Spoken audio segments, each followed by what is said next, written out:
Aspen has a reputation for glitz and glamour. Love you, Mariah, I love you so much. You know, the billionaires have replaced the millionaires here.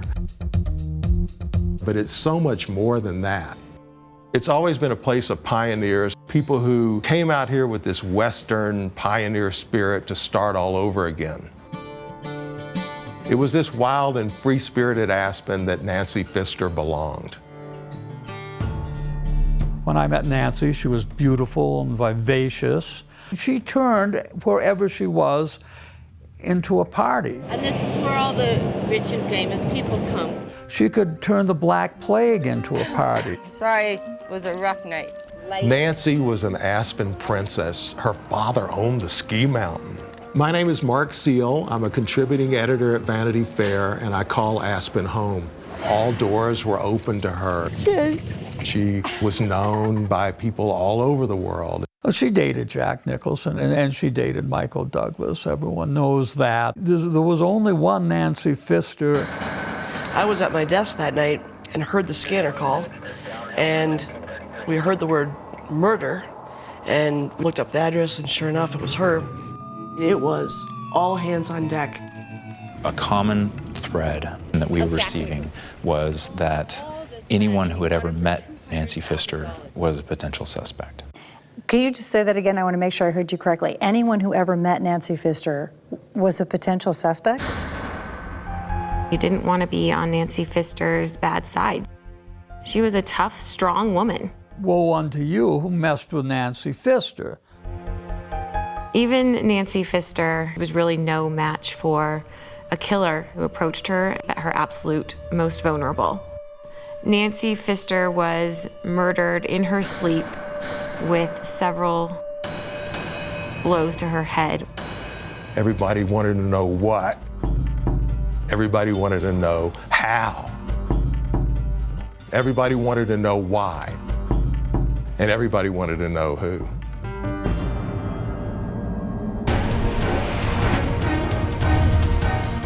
I'm Maureen Maher. Tonight on 48 Hours. Murder in Aspen.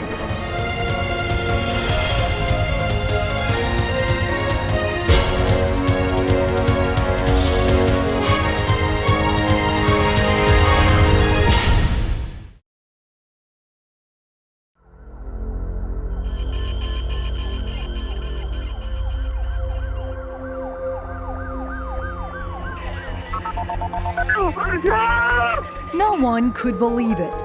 One of Aspen's true originals, Nancy Pfister, was dead. Bludgeoned in her own bedroom, 911, what is her the body address of bound the with an emergency? electrical cord, wrapped in plastic garbage bags, and hidden underneath sheets in her closet. I got my friend in the closet. He's dead! Whoever did this really did this in an extremely horrible way. I mean, in her bed, in her sleep. I mean, can you imagine? Suddenly, doors were being locked and alarms turned on. The Aspen residents wanted to know that they were safe. This was a very big deal for the community. And a very big deal for Deputy DA Andrea Bryan. I was feeling a little bit of fear. It was her first homicide case, her first visit to a working murder scene. And you don't know what your reaction is going to be to seeing a dead body. And the first time she had smelled death. Could tell immediately that there was a body in that room. Yet, strangely, the room itself did not look like someone had just been beaten to death. It wasn't particularly bloody. There was hardly any visible blood at all, except for a small smear on the headboard, a very small smear. With the death of Nancy Pfister, Aspen lost a piece of its history, a member of its royalty. In this part of the world, the Pfister family is as much a part of the landscape as the trees for which the city was named. Behind me to the west is Buttermilk, and that's really what made the Pfister family part of the royalty of Aspen. Family friend Tim Mooney is talking about Buttermilk Mountain, one of Aspen's world-famous ski hills developed by Nancy's father, Art Pfister. Art Pfister was definitely a Clark Gable kind of bigger-than-life kind of movie star character. He had the real stuff. Art Pfister met his match in wife Betty, says CBS consultant Mark Seal. So Betty Pfister was as epic as Art Pfister. She was a legendary World War II woman pilot. She flew gliders, hot air balloons. She had a brightly colored helicopter that she called Tinkerbell. I mean, these are people who were adventurous to the end. And they passed on that adventurous spirit to all three daughters, especially Nancy. She was a real heartbreaker, says close friend, artist Michael Cleverly. She had a lot of boyfriends. As a rule, they didn't last terribly long. She was a complicated girl. I'm sure it was hard for her and hard for the boys in her lives. Nancy Pfister was perfect casting for that moment in time in Aspen history, the era of gonzo journalist Hunter S. Thompson, an iconic figure who defined the drug culture in Fear and Loathing in Las Vegas. Nancy and Hunter were a team, and they'd laugh and cry, but they were always at the top of the heap. Hey, are you ready? I'll be showing you all the rich and famous people that I know. Pfister, seen here showing off her hometown in a documentary. This is the house of Jack Nicholson. So you can just kind of follow me and I'll show you the creek and a little pond. Never settled down long enough to get married. People like to have their privacy, and that's what we have here. But she did have a little girl named Juliana. She absolutely loved people. She was a complete social butterfly. When she walked into the room, it was just like a energy force field. It was, like a bright light. I've never met anyone else in the whole world like my mom. She was just a really, really special person. If you came into town, you would end up meeting Nancy Pfister. When Kathy Carpenter came into town, she was a single mother working as a bank teller. She met Pfister, and the two became fast friends. Either you love Nancy or you hate her. Yeah, and I loved her. There was just something special about her. She introduced me to art, eating sushi, drinking champagne. It sounds like she really took you, introduced you to places you had never seen and might not have ever seen if it hadn't been for her. Exactly. In return, Kathy says Pfister expected her to take on a sort of personal assistant role, something that occasionally led to friction in their relationship. She could be demanding, Kathy, would you go get that? When she'd leave town, I'd watch over the house, collect her mail, help her pack. And did she pay you to help her do those things? No.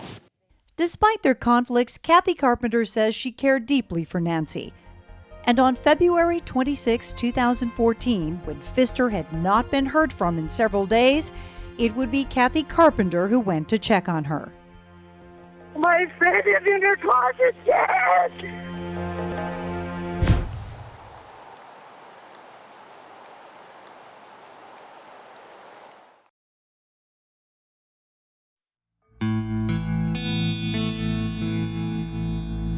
Nancy came of age in a magical era of Aspen.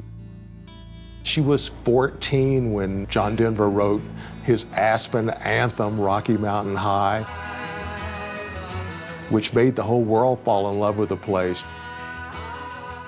But over the years, Pfister grew tired of those famous Rocky Mountain winters. Each year, she would escape to someplace warm. That year, she was planning a trip to Australia. However, the Princess of Aspen had limited access to the family fortune. So to pay for the trip to Australia, Nancy Pfister decided to rent her home and took out an ad in the Aspen Times. The ad read, 3-bedroom house, 3.5 baths, house on the mountain, no cats. Nancy Styler, a world-renowned lily pad expert, and her husband Trey, a retired anesthesiologist, were looking to leave Denver and start over in Aspen to rebuild a once prosperous life that had fallen on hard times. Starting over at what age? I'm 62 and he was 65. Their problems began when Trey developed a serious neurological disorder and could no longer practice. Then he lost all their savings in an unsuccessful lawsuit. What kind of debt were you in at that point? About $500,000.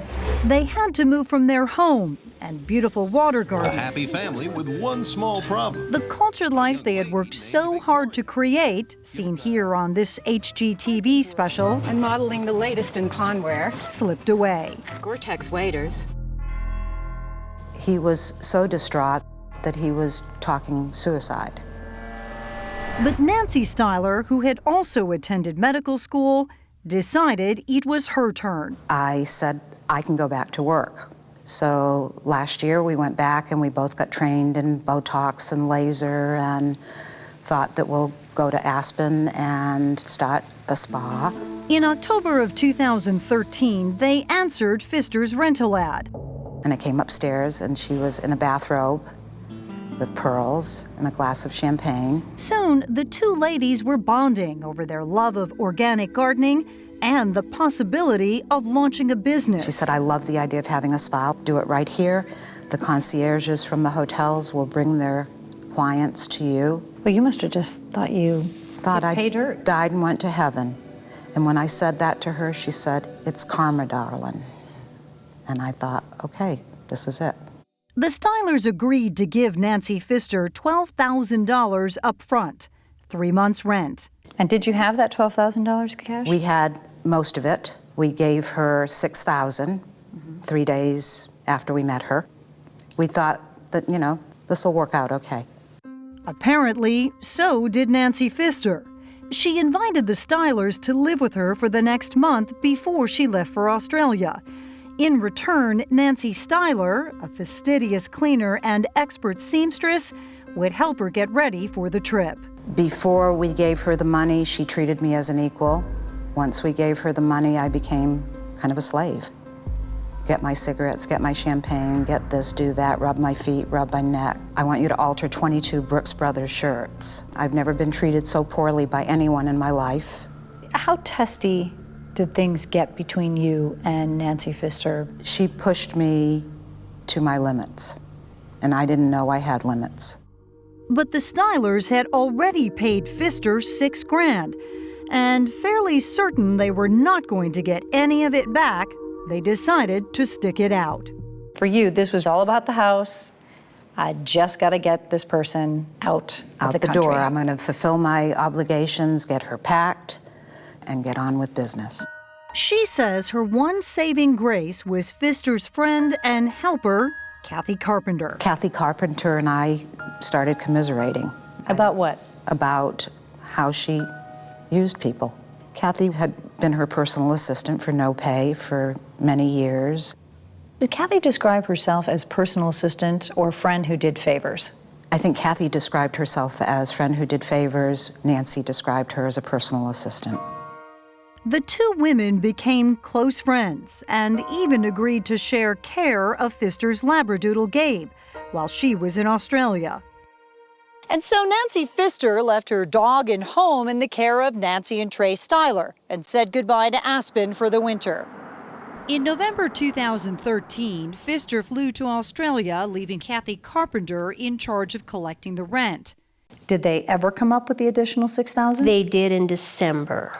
Who did they give it to? To me. I put it in the safe deposit box, and I emailed Nancy to let her know that they did pay the $6,000. Even though the Stylers say they had paid the rent, by January, Pfister, from the other side of the world, was complaining they had not, and that they also owed her for utilities. She was on Facebook saying awful things about us, sending us emails. You're liars, you're cheats, you're taking advantage of my good nature. You owe me money for this, you owe me money for that. In February 2014, before the Stylers even had a chance to launch their spa business, Nancy Pfister announced she was coming home 3 months early and issued Kathy Carpenter her orders. Make sure that those effers are out of my house. She was that angry. She was angry. She wanted them out. The eviction came so suddenly, the Stylers were unable to remove thousands of dollars worth of spa equipment, which was being stored in Pfister's garage. On February 22nd, the same day Nancy Pfister arrived back in Aspen, the Stylers took a room at the Aspen Lodge. The following day, Pfister handed Kathy Carpenter a note to give to Trey Styler. Do you remember exactly what the note said, Kathy? Well, it was just a list. I want money for this, I want you to pay me this. Pfister had demanded almost $14,000 for utilities and damages to her house, says Carpenter. She also threatened to get a restraining order to keep the Stylers off her property. She said, I'll hold on to their property until they pay me in full. And why does the subject of handing the note to Dr. Styler bring you to tears? Had I not handed him the note as she had asked me to, she may still be here today.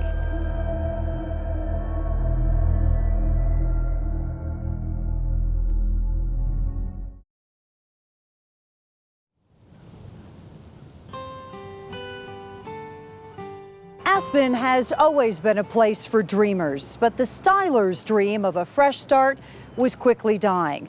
3 months after arriving, they were broke, homeless, and locked in a bitter dispute with Nancy Pfister over property and money. Nancy was a tough girl. She was supremely pissed off. I'm sure she was hell on wheels. Pfister was denying the Stylers access to her home and their expensive spa equipment. But after learning Pfister had no legal leg to stand on, the Stylers marched right back up to her house, prepared to fight for their property. But they didn't have to, says Nancy Styler, because Pfister was nowhere to be found. The dog greets me at the door, pees all over me, and I was upset because I thought Nancy's leaving this dog alone with no way to go out to the bathroom. Styler says they packed up until 4 in the afternoon, and still no Nancy Pfister. They returned the next morning to finish the move. It was the same as when we left. I thought that she just took off. Styler admits she did notice a foul odor coming from Pfister's bedroom closet, but says she didn't put 2 and 2 together. You haven't heard from her. Right. You know the dog is alone. Right. And you're in her bedroom and it smells horrible. It didn't occur to you to look in the closet? I didn't have the key to the closet. And yet, Styler was worried enough, says Kathy Carpenter, to call her 3 or 4 times that day. She said, you know, I'm just really concerned. Some things are fishy around here. Carpenter, who says she had not seen or spoken to Pfister in 3 days, went up to the house that Wednesday after work. I went into the bedroom, called her name, looked around. And that's when, she says, she saw it. Blood. That small smear on the headboard of Pfister's bed. Then I was very concerned, starting to panic. I walked towards the closet and it was closed and it was locked. And there was a strong odor. It wasn't right. Carpenter says she tore out of the house, got a spare key at her own home, and then rushed back to open Pfister's closet. I was hit with the most atrocious, awful odor. I saw that there was something wrapped. I screamed out her name. No! Oh my God. I jumped in my car. Oh my God. Oh my God. 911, what is the address? She immediately brought up the trouble between the Stylers and Pfister. She had some people living there, and she really pissed them off. Were you thinking at that moment that the Stylers may have had something to do with her murder? I did, yes. They were there in the house. They were there moving out on Tuesday. They were there Wednesday. Who else but them? Kathy, stay in the vehicle. Carpenter was so hysterical, Kathy, let's put you in here, okay? she was taken to the emergency room and sedated, while law enforcement started following up on her lead. 5:30 on Thursday morning, I hear pounding on the hotel door.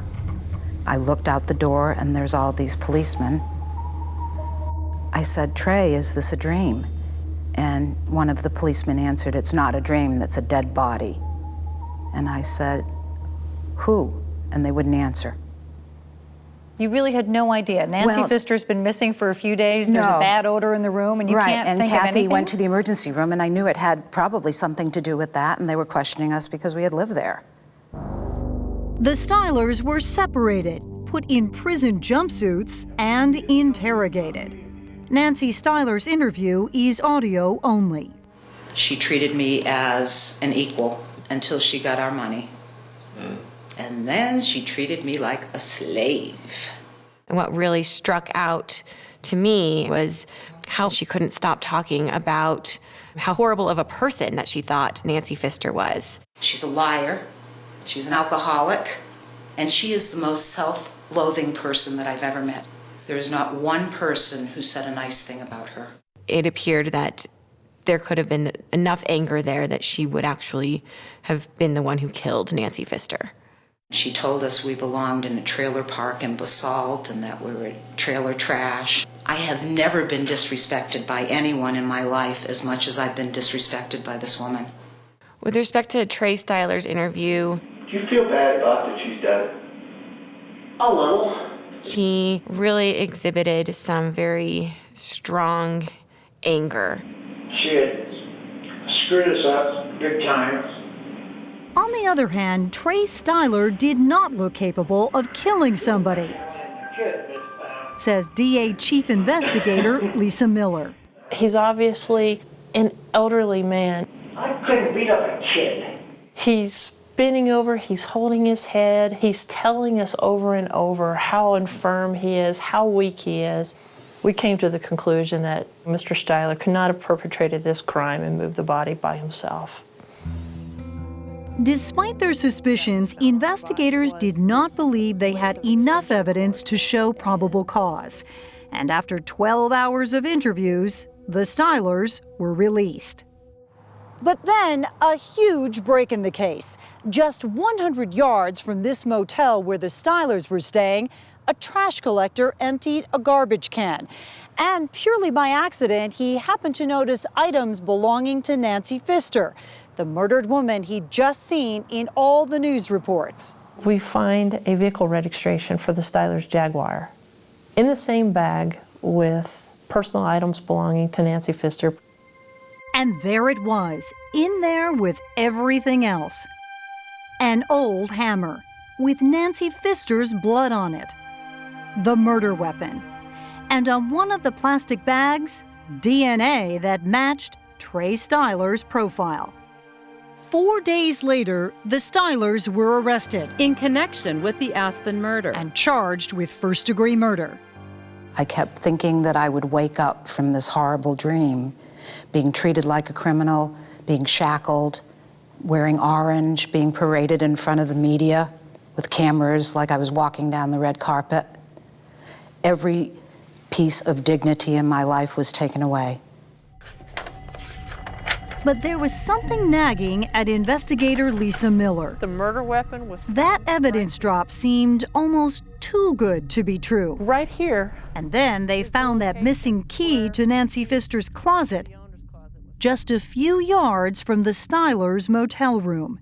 Did these educated professionals really make that severe of a mistake?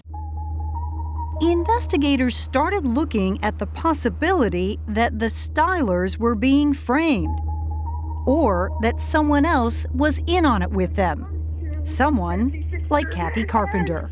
She had some people living there, and she really pissed them off. Kathy Carpenter was a little bit too quick to point the finger at suspects after discovering the body.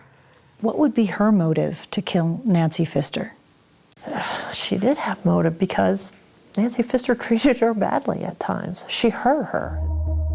And investigators say Carpenter's actions following the murder confirmed their suspicions. Just a day after the body was found, she went to Nancy Pfister's safety deposit box at Alpine Bank and took $6,000 of Nancy Pfister's money and 2 family rings.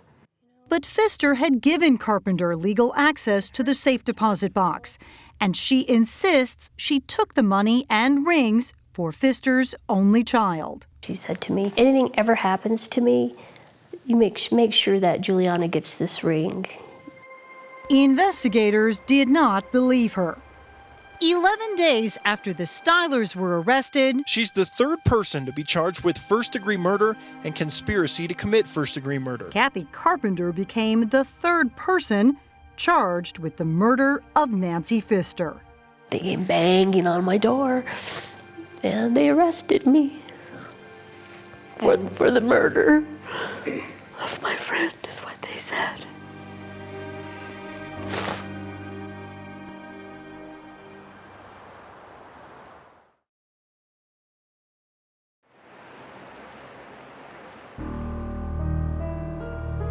News of a third arrest in the slaying of Nancy Pfister had all of Aspen buzzing again. If the murder wasn't shocking enough, then come the suspects. I mean, first you have the doctor and his horticulturalist wife, and then you see the bank teller.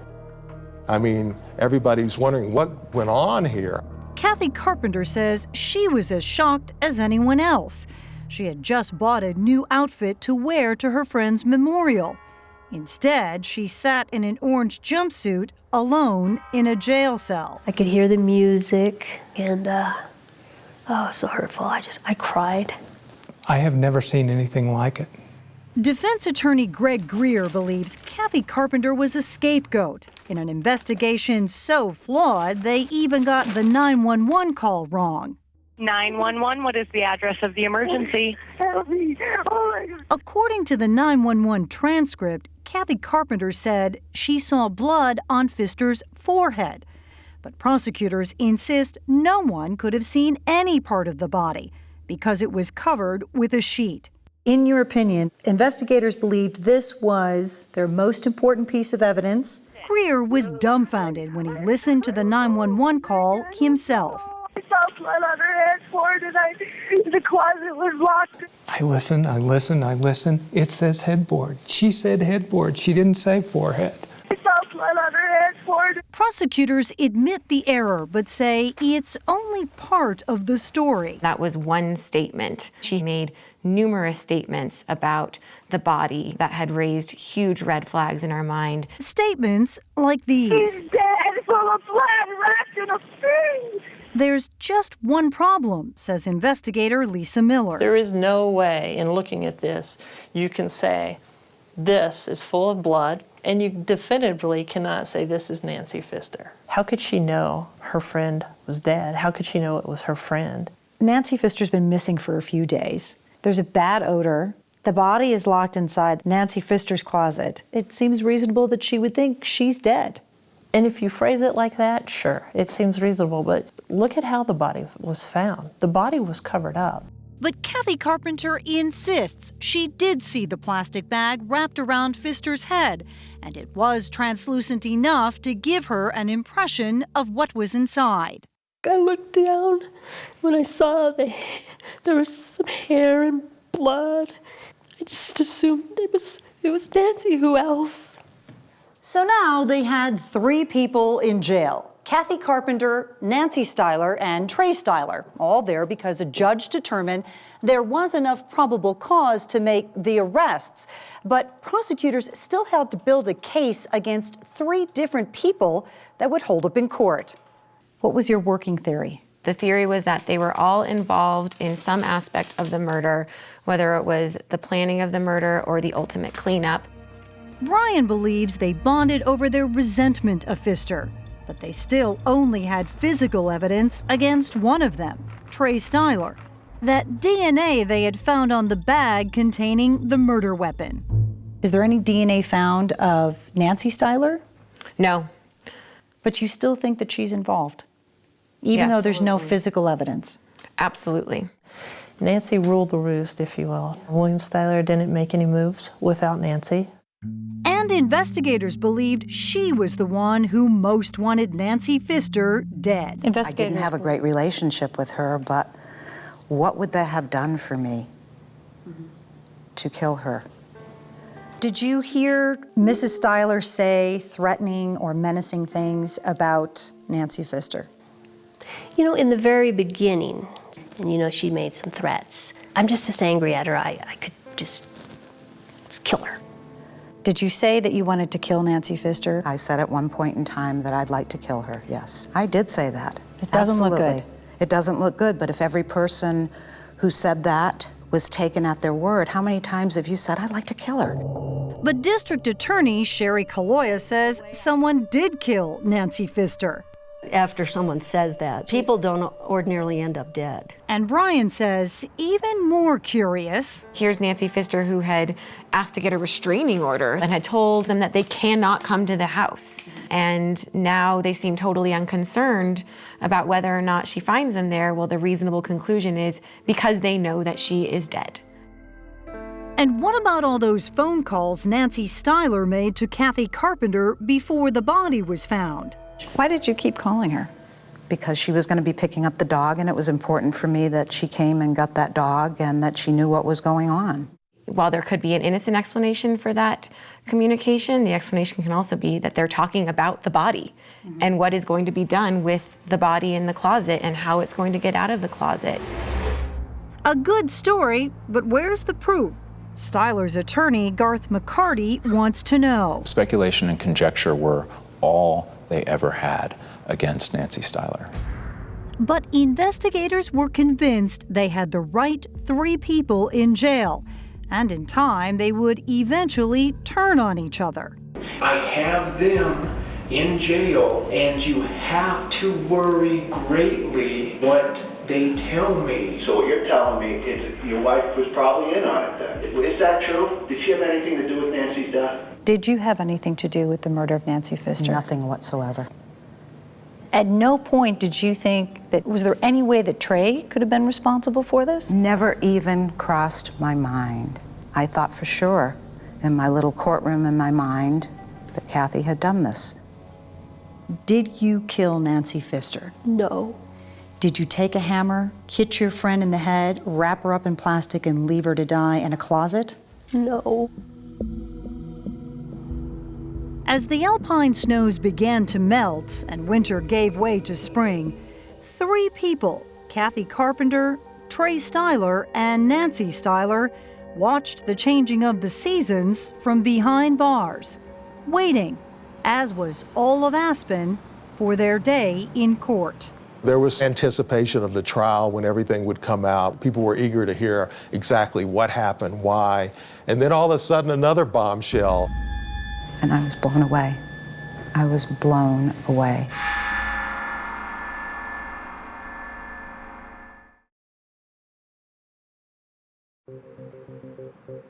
It promised to be one of the most sensational murder trials in Aspen history.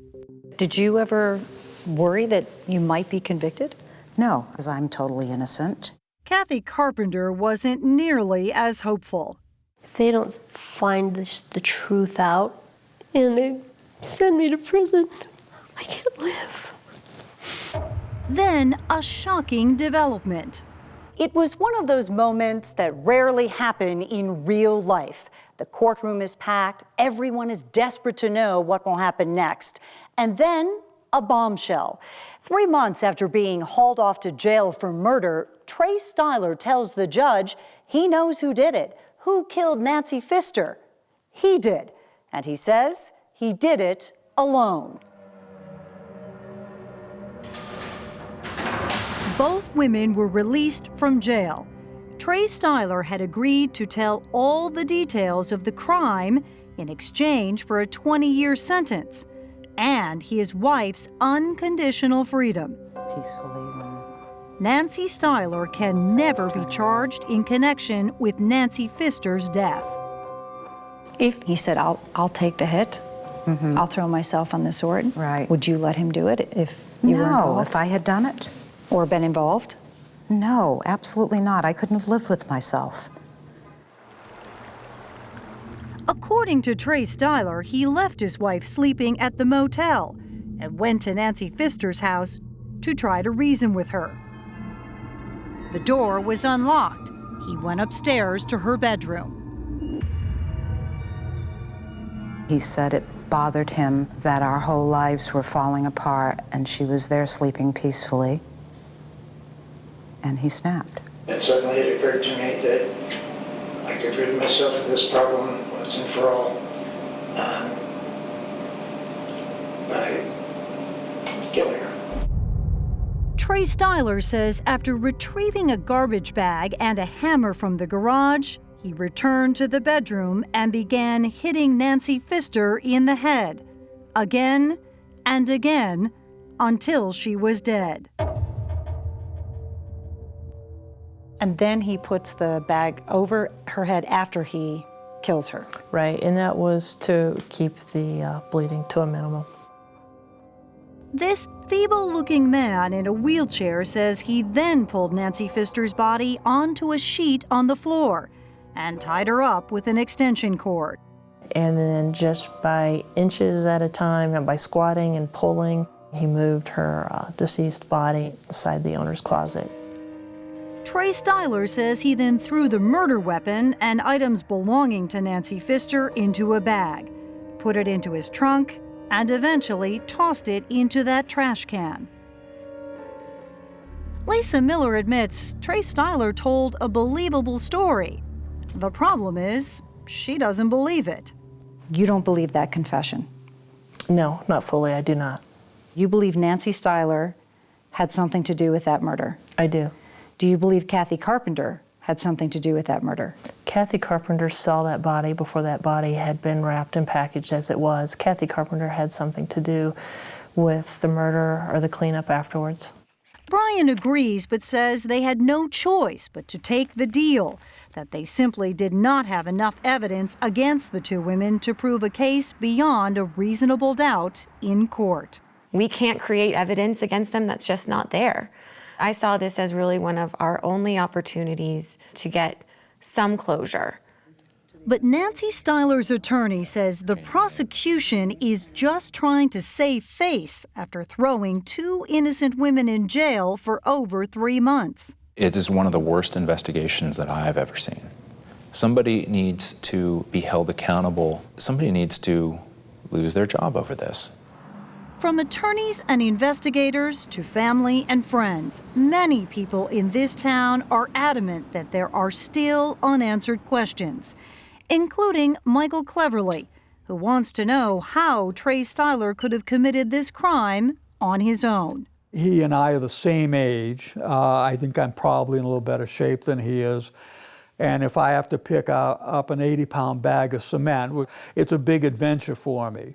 It's hard for people to believe that you as his wife in no way helped him murder her, wrap the body up, drag it into a closet, and then clean up that place meticulously where there's only just a little bit of blood left on the headboard, and you want people to believe you had no idea that that happened.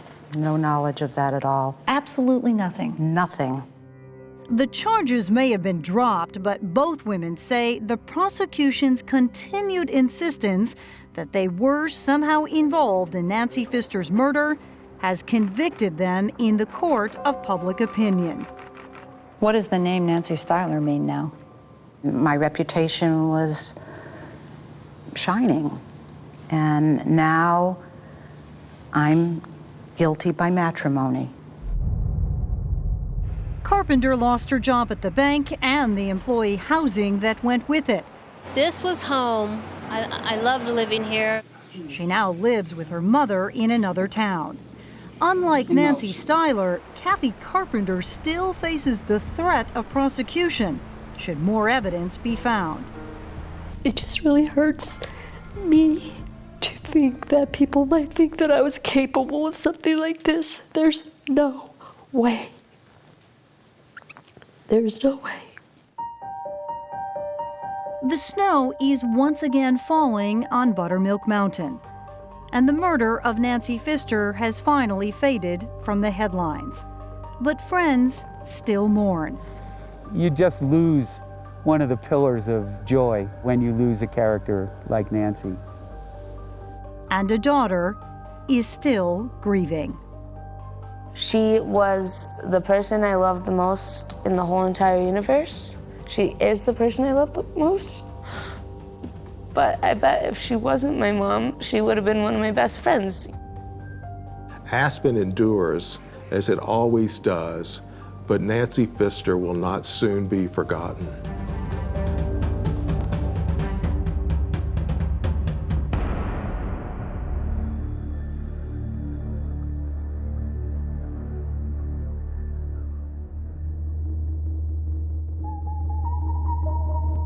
I want to do whatever I can for Nancy.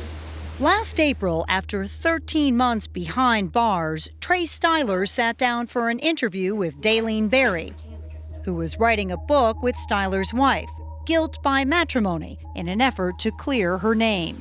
I did snap. God, I wish it had never happened.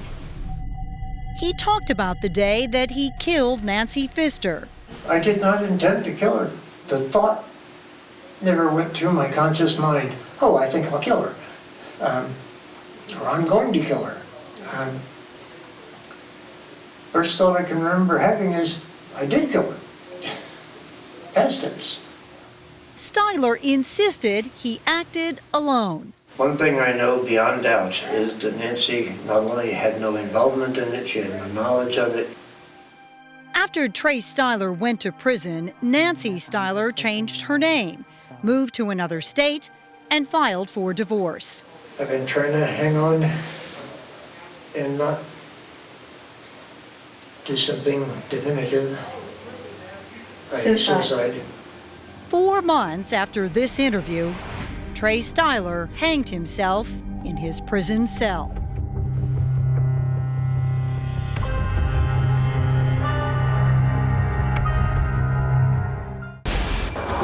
"48 hours to miss it would be a crime." Were you at all prepared for what happened in this case?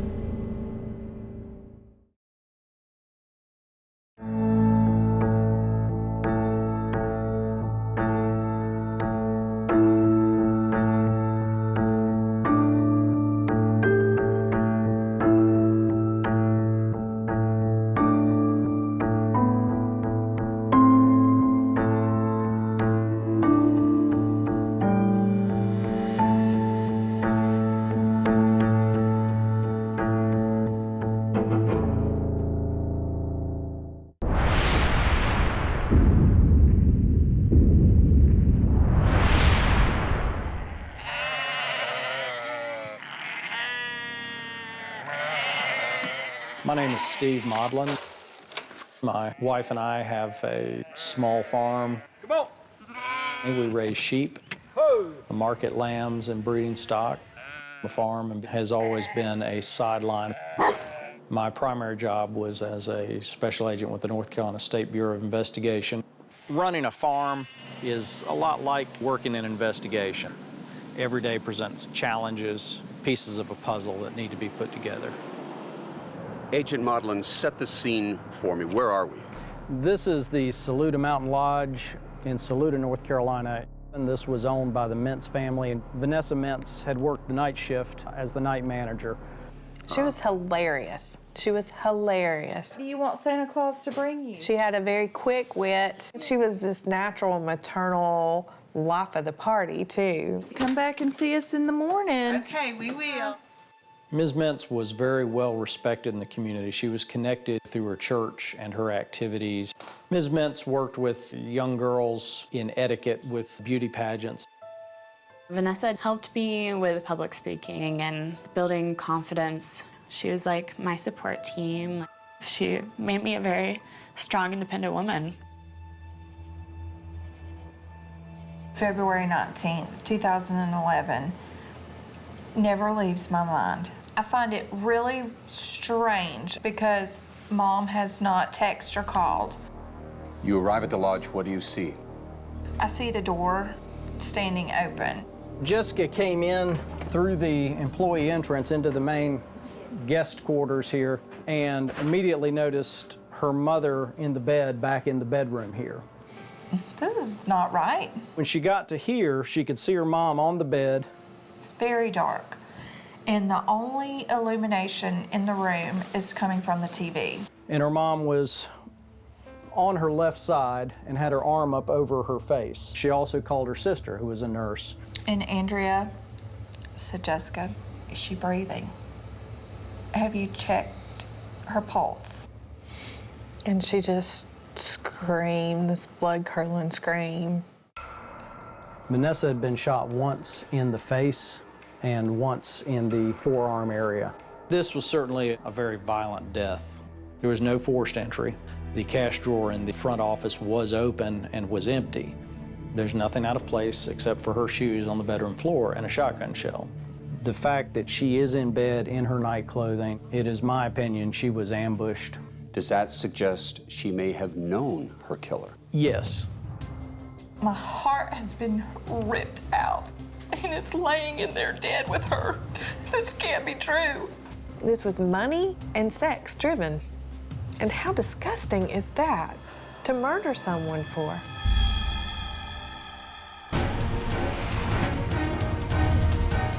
I'm Peter Van Sant. Tonight on 48 Hours, The Ultimatum.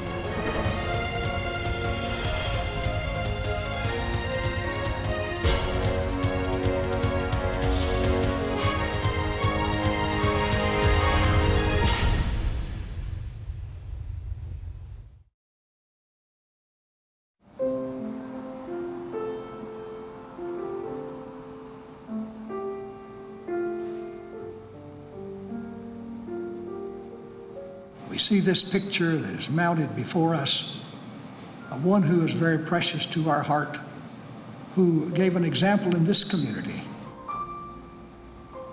I can't imagine life without her. I won't be able to live without her. At a memorial service in Hendersonville, North Carolina, Hey, Sam. Thanks for Jessica coming. Freeman Hey, sweetheart. and Andrea Gray paid tribute to their beloved mother, murdered at their family-owned mountain lodge. Your whole world shatters. Nothing looks right, nothing feels right. That sentiment is echoed by Vanessa's husband of 2 years, Travis McGraw. His father, Willie, will never forget his son's reaction. He was very emotional about the way he was speaking. You know, he was just like breaking into tears. I think the victim here was a well-liked lady, good lady, sweet lady. Who would have done this to your mom? Not your mom. There was fear that a killer was on the loose, roaming this beautiful community nestled in the Blue Ridge Mountains. What are you thinking? I just kept thinking we're not safe. Because, Jessica, whoever did this is still out there. Correct. Vanessa's life revolved around her loved ones and her deep-rooted faith. Mom's heart was so big. So big, and she was very trusting and very forgiving to a fault. Vanessa Mintz came from one of the most prominent families in this part of North Carolina, going back 9 generations. Her father, Carl, was a Baptist preacher for 40 years. He and his late wife dedicated their lives to their only child. She was our love. She was her mother's heartbeat. Early on, they taught Vanessa the value of sacrifice and helping others, taking her on Christian mission trips around the world. She became engrossed in that. At 18, Vanessa married her first husband, had daughters Jessica and Andrea, and continued her mission work. She also became a successful real estate agent, opening her own company. She loved challenges. Even if it was in a field she had no experience in, she thought, well, I can figure this out. She'd say, well, why not? We can tackle anything. She was unstoppable. So unstoppable, she was soon a prominent leader, supporting new businesses and honoring other local women leaders. She was just a mover and a shaker. Longtime friend, Marcia Blythe Cunningham. She did not let the grass grow under her feet because she was always busy doing something. That something included molding those aspiring young beauty queens, like Heather Waldbart, who in 2006 won the town pageant and today is a professional dancer. She always wanted us to go after our dreams. She was someone who always wanted the most for you. While Vanessa was thriving professionally, on the personal side of life, she was lonely. Her first marriage ended in divorce when the couple grew apart, and a second brief marriage failed too. But then, in early 2008, Vanessa, who had just turned 50, met someone new.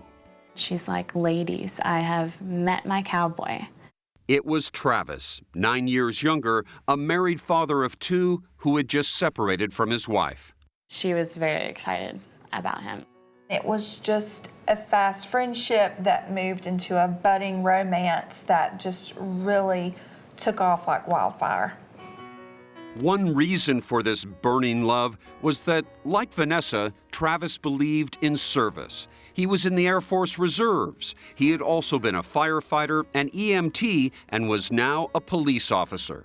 She loved that he was a civil servant and had his commitment to the Air Force.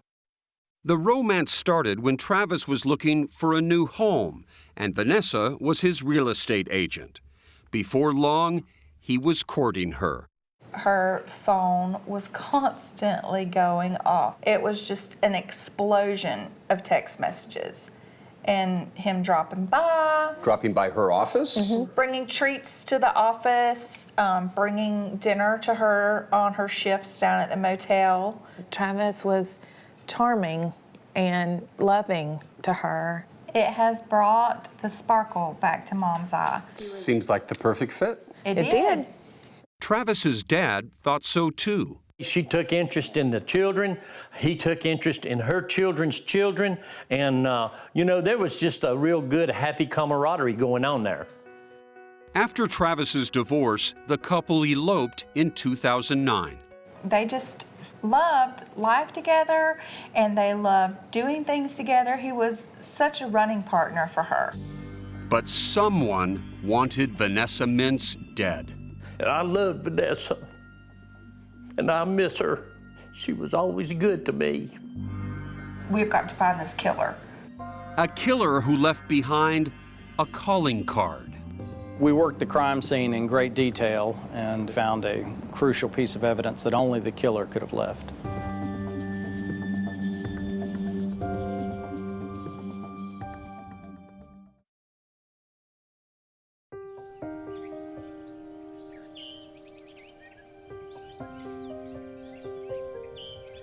It was a beautiful, bright, sunshiny day for February.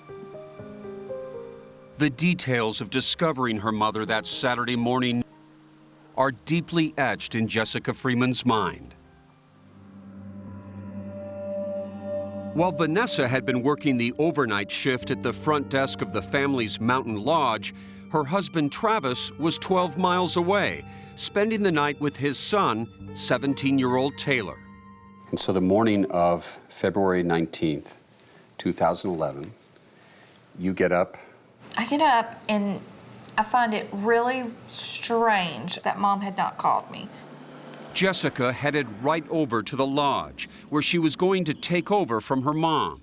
As she approached, she noticed the door was partially open, which again was very unusual to her. Normally this would be closed. Correct. Chief Investigator Steve Modlin. Now the lights were off, the shades were closed, the television in here was on. I started calling her name. Mama! Mama! And there's no sound, but this TV is so loud, so loud.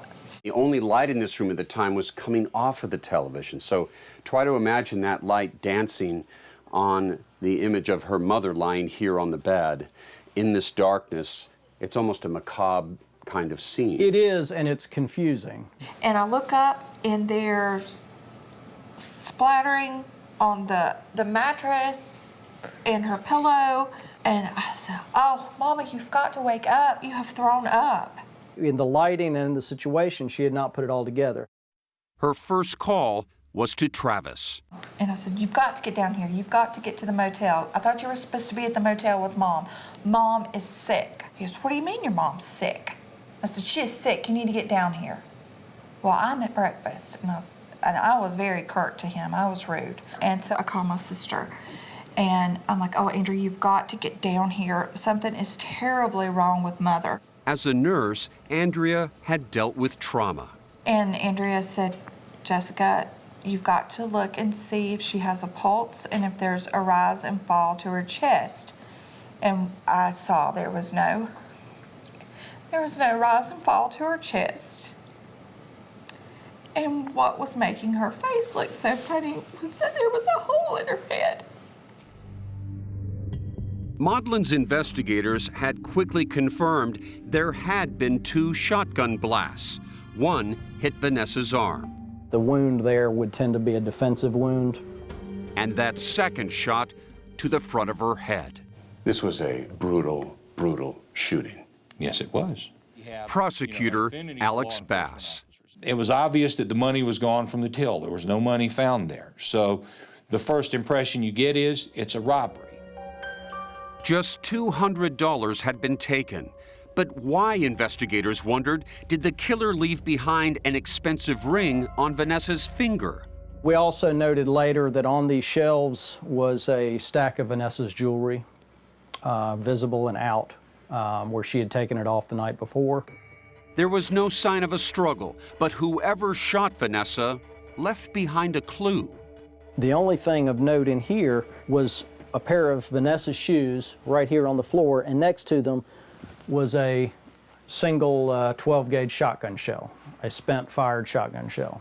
What thief would come in, take the money and say, well, I'm now going to go into the bedroom and shoot this person who's asleep? That doesn't make any sense. Exactly my point. A robbery would get you 6 or 7 years in North Carolina. Murder would get you life or death. Soon, Vanessa's stunned family gathered in front of the lodge. I was so scared. And I just remember just falling in the dirt with her. And we just held each other and cried and screamed. I've never screamed like that before in my life. Andrea then called her grandpa Carl about his only child. I just put the phone down, told my wife, I said, Mama, something's wrong over at the lodge, and I need to go quickly. And out the door I went. And I'll never forget the look on Papa's face. And this is the man that has been the strength in our foundational rock, and nothing can crumble him. The whole thing was completely unimaginable. I'm looking for some derelict that's come by, stopped in and robbed and shot and gone. I even said to the SBI that I wanted him to turn every stone that was necessary to find the perpetrator. I said, I want to surrender that person to God for judge and jury. Everyone wondered who it could be. Who was this? Is this someone against our family? Is this someone who it was just a roadside robbery? You think of all those things because you're trying to make it make sense. I think it's somebody looking for drug money or traveling money. And Jessica was already angry at one member of the family, Vanessa's husband, Travis. I had such anger that he wasn't there to protect her, that he had left her vulnerable and somebody had broken in and killed her. And the direction the investigation was heading would soon make everyone far angrier. Travis McGraw had a lot of secrets he was not wanting to share. A whole nother life that he had.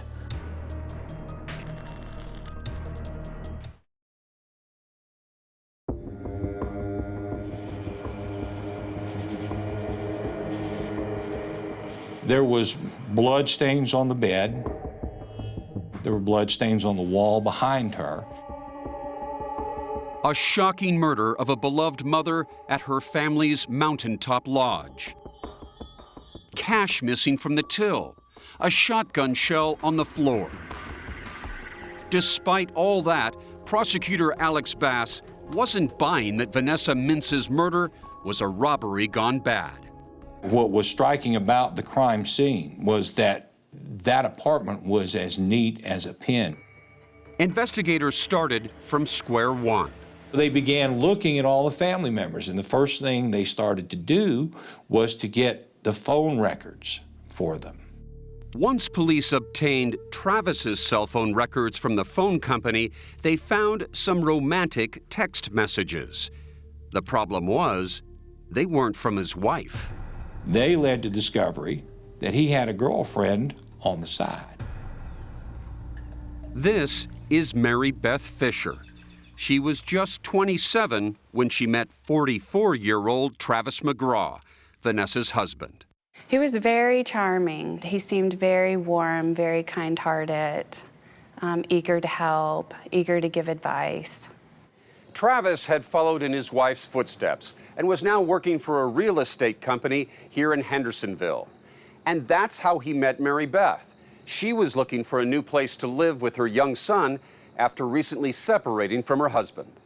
So you and Travis went out to look at some various properties? Mm-hmm. He was very helpful. He definitely was there with any phone call to answer the phone or answer any text with whatever question I had. And just like Vanessa, Mary Beth found Travis to be an impressive fellow. He was in the Air Force, fireman, EMT, police department. What Travis left off his resume, Mary Beth says, was that he was married. He just looked at me and said, "No, I don't have anybody." No one at all. No one. You're a good boy. She says her relationship with Travis revolved around text messages and phone calls. Did you guys have a romantic relationship? We were not sexually involved at all. I was in such a vulnerable state, I wasn't looking so much for a romantically involved relationship. Mary Beth says that they didn't have a sexual relationship, so is she lying? Depends on what sex is, as a recent president once said. No sex, she says, but lots of love. At one point, we shared the words, "I love you." But there were warning signs about Travis's commitment. He refused to introduce Mary Beth to his children. Did it strike you as odd that he'd never invite you over to his place? Yes, it did. He was really adamant about his kids not knowing who I was. Then, at the hospital where Mary Beth worked, she learned from a coworker that Travis was married. I'm mad. You're mad. I'm mad. I should have just said adios. Mary Beth says Travis then told a new story. He then proceeded to tell me that he wasn't with her now, that they were still business partners. They were separated. She lived in one of her properties that she owned. He lived in another property, that they did not live together. Now, were you buying that? I bought it. Within weeks, Travis had another problem. Vanessa found out about Mary Beth. I'm not exactly sure of the method of how she learned. She just became completely withdrawn from me. She couldn't eat. She couldn't drink. She was so sick. Jessica and Andrea say their mother was determined to save her marriage and made the dramatic decision to confront Mary Beth face to face. The Wednesday night before she died, she went to her apartment and begged and groveled and pleaded with her to please leave my husband alone. They really said that? That's what they said that their mother told them. Lord, absolutely not. I never met her. This didn't happen. No. If it did, then the relationship would have been cut off right there. Then, more drama. Mary Beth says one day she was spending time with Travis and he ignored his ringing cell phone. And I say, "Okay, excuse me, can I have your phone?" And I said, "Please show me where your texts are." Mary Beth then read a text message from Vanessa. And it did say, "Thank you for running errands for me today." And I believe I saw the word love in there. I shut his phone, I gave it back, and I said, "Get out of my house." Mary Beth says Travis burst into tears and pleaded for forgiveness. They parted. And then once I calmed down a bit is when I text him. Her words were plain as day. You need to make a decision on who you want to be with.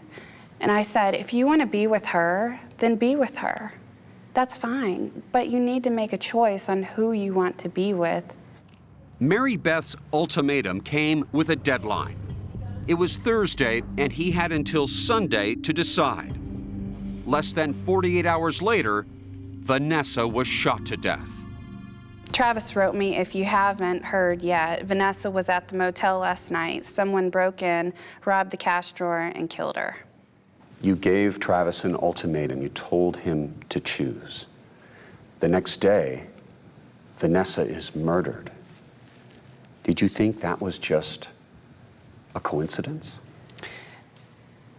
It's so weird to say. In my mind, I thought it was a coincidence. I just didn't want to believe this man was capable of doing something like that. Special Agent Steve Maudlin had never believed that Vanessa was murdered by a stranger. This is not a place you see traveling down the road and think, I'll stop there. You're going to have knowledge that this is here, that this exists. And once Maudlin got those text messages from the phone company, he was convinced that Travis was the prime suspect. And he made one crucial mistake. Sitting right there on the floor, plain as day. That sounds like a big piece of evidence. Well, it was. It was the big piece of evidence.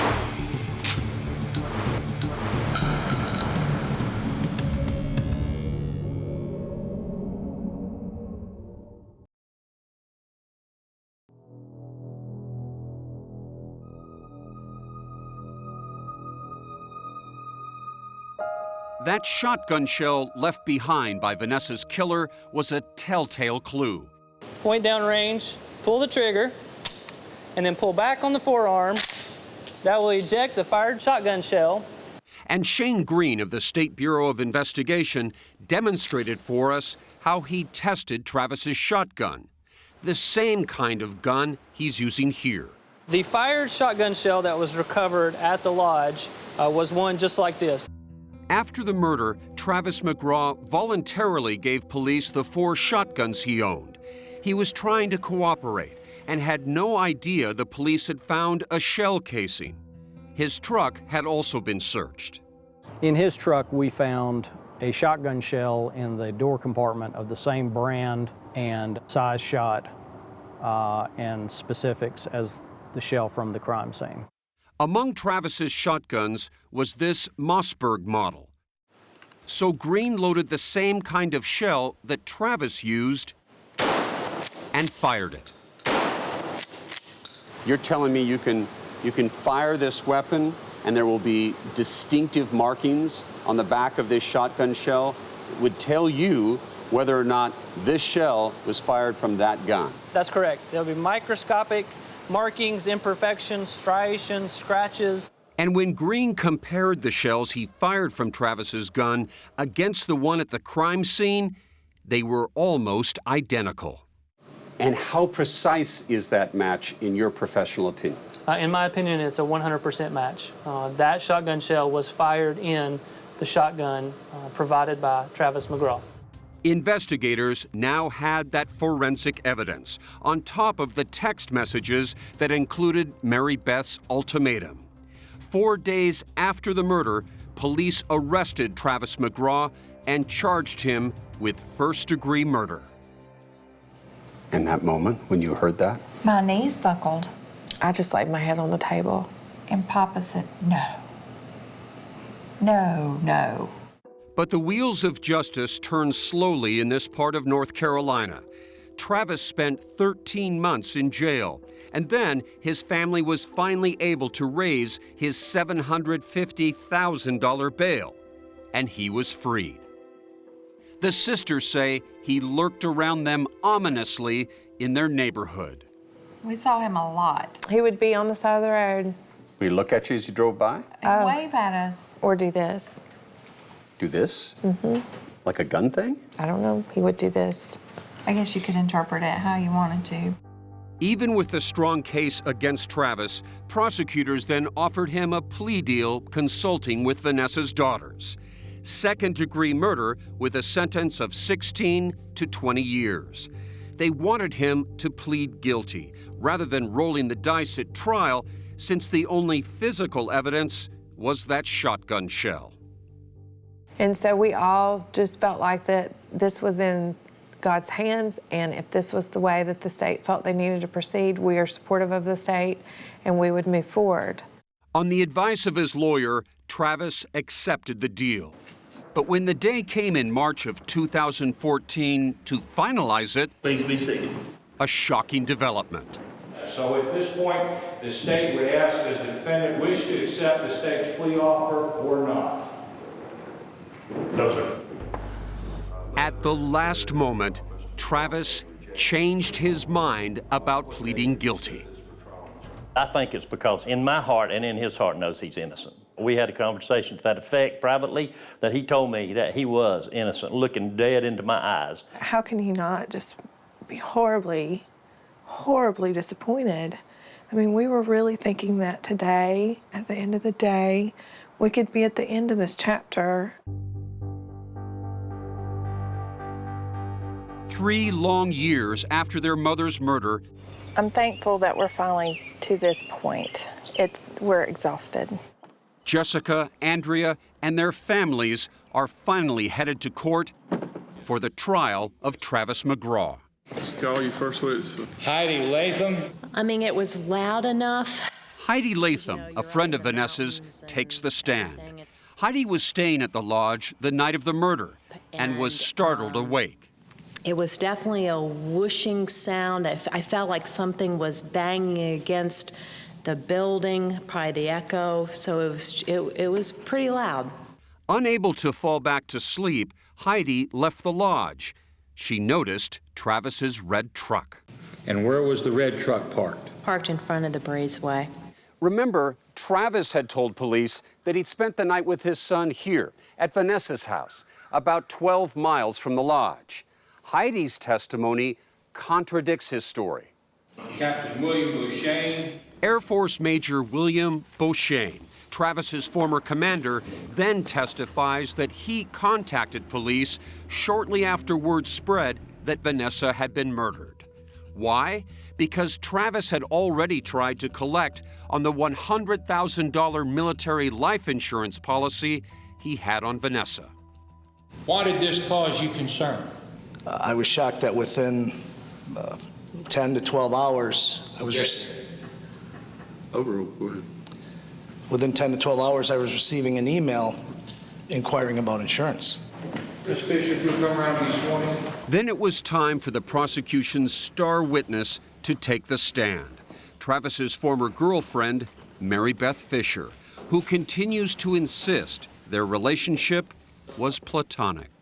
It was not a physical relationship as a married couple or a boyfriend-girlfriend would have, that element of it. It was just heavy texting, and it did get emotional through texting. You're two adults, both been in marriages in the past. It seems like a very normal next step that you would have been romantic, had a physical relationship. It does, and now looking back, I kind of wondered why he didn't want that. Yeah. Mary Beth tells the jury about that ultimatum she texted to Travis. If you want to be with her, then be with her, but make that choice on who you want to be with exclusively, is what I texted him. And then I said, then let me have an answer on Sunday. Did there come a point? Mary Beth tells the court she only asked Travis about Vanessa's death one time. The only thing I've ever said to him about this whole case was, how do you feel now after all this has happened? And his response was, I feel relieved for her because of financial issues that she was having. Vanessa's family says money was a bit tight at that time, but no serious problems. Prosecutors laid out their strong evidence about that shotgun shell, which they said put Travis in the room where Vanessa was shot. Only one witness remained who could refute that story, Travis himself. Did you shoot your wife with that shell? No, sir, I did not. He testifies that he went target shooting the day before on this open land near the airport and had put the spent shotgun shells in his pocket. After I went shooting that day, I felt like I'd pulled all the shells out of my pocket when I changed clothes. If that one fell out of my pants, that's where it's come from. But that's the only way a shell got out of my gun, got into the Saluda Mountain Lodge that night. But there's a problem with Travis's story. A cell phone expert testifies that the cell phone in Travis's pocket that day was nowhere near where he said he was target shooting. Finally, I have 2 Air Force Achievement Medals, an Air Force Accommodation Medal. Travis falls back on his resume. And so we did everything we could to keep the fire contained to one side of the base. Trying to charm the jurors, I was given another Air Force Achievement Medal. Just as he had charmed Vanessa and Mary Beth. What could he possibly have to say? It's like being in the room with pure evil. It feels gross. You didn't feel the need to tell her that you were married to Vanessa Mintz, did you? No, sir. You were in love with Mary Beth, weren't you? Yes, sir. You wanted to be with her, didn't you? Yes, sir. Tell the court about that. But defense attorney Tony Dalton doesn't want the jury to think that love was Travis's motive for murder. Did you kill Vanessa because of that deadline? Absolutely not. Nobody deserves what Vanessa got. No. The defense calls Taylor McGraw. But Travis has one more hope to sway the jury. His now 20-year-old son, Taylor, testifies that he believes his father was in the house with him all night because nothing woke him up. Pretty much anyone walked past the room, they would, even if the door was closed, because of the vibrations, it would cause the dog to bark. So the only way your father could get out of the house, out of that room, was to go past the dog? Correct. What other signs? But on cross-examination, Taylor acknowledges he wasn't exactly a light sleeper. Do you recall telling the SBI agents that when you sleep like a rock? Yes, sir. But Willie McGraw is convinced that his son is innocent, and he hopes the jury will find it impossible to believe that a former military man and police officer would have been so careless as to leave behind a shotgun shell and keep a murder weapon at his house and then give it to police. My son is probably arrogant. He's a little high-strung, but he ain't stupid.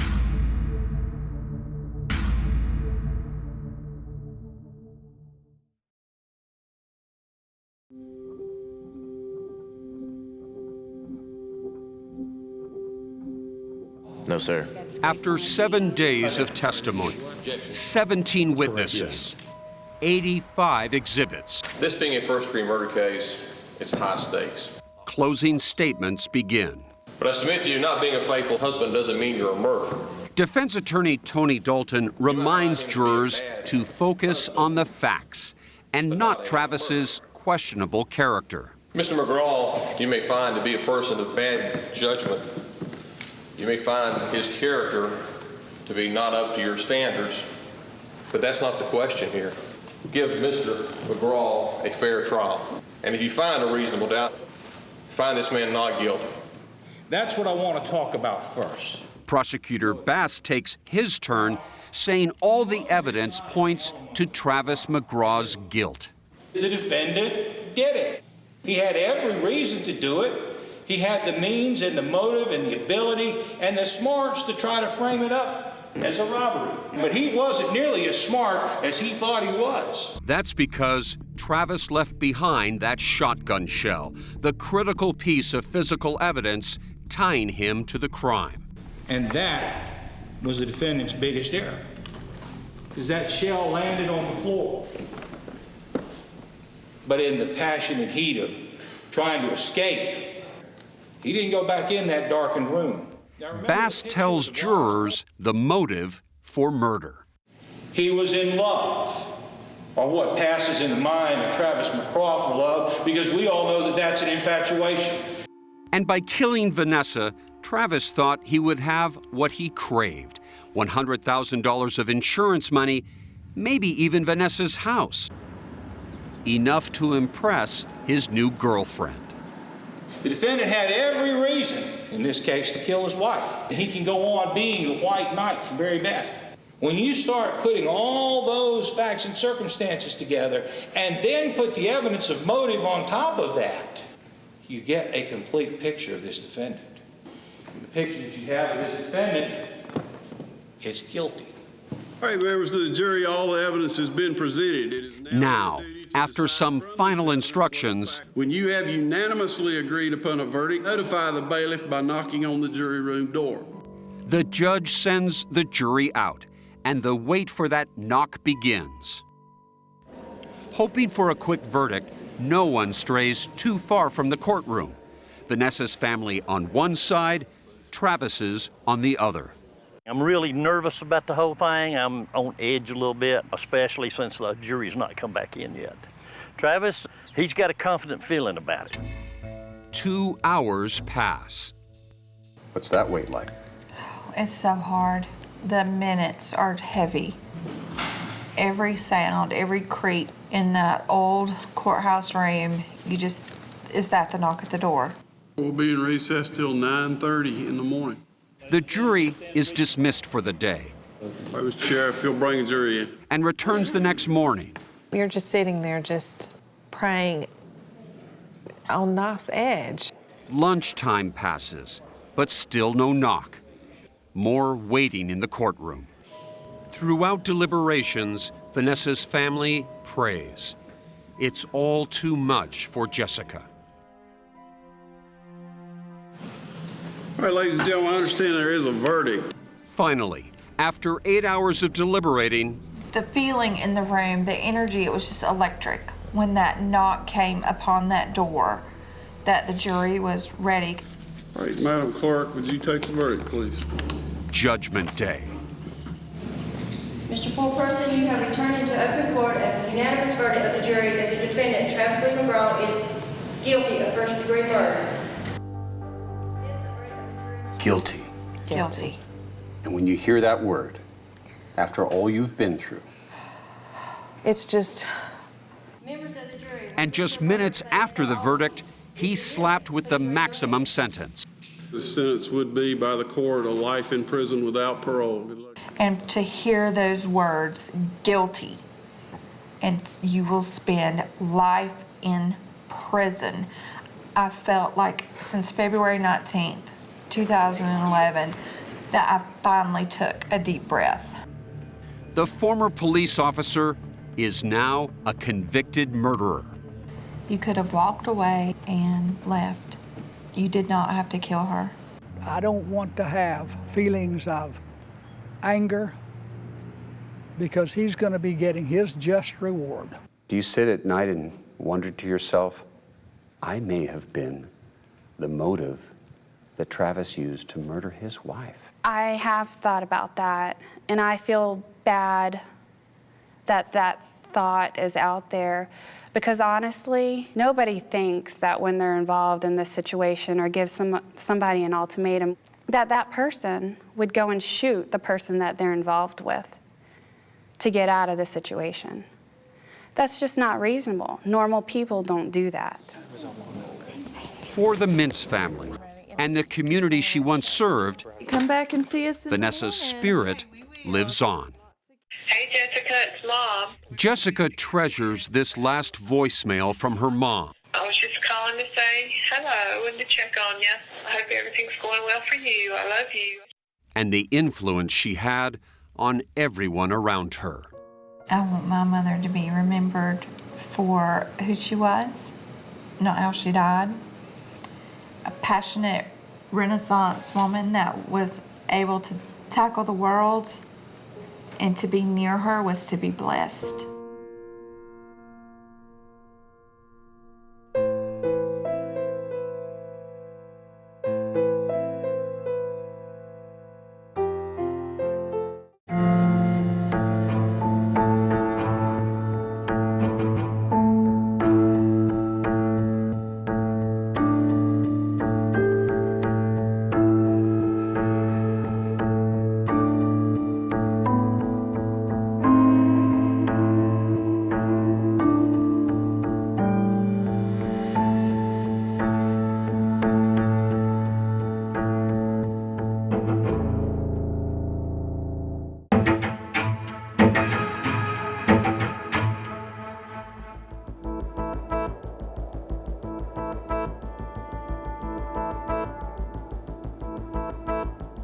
So right here in this general area is where the caretaker was living at.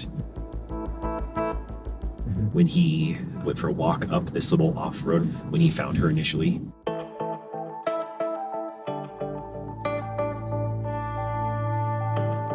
wasn't even sure if it was real at first.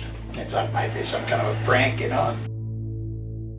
Actually, I did reach down and touch her hand. That feels like flesh and bone to me.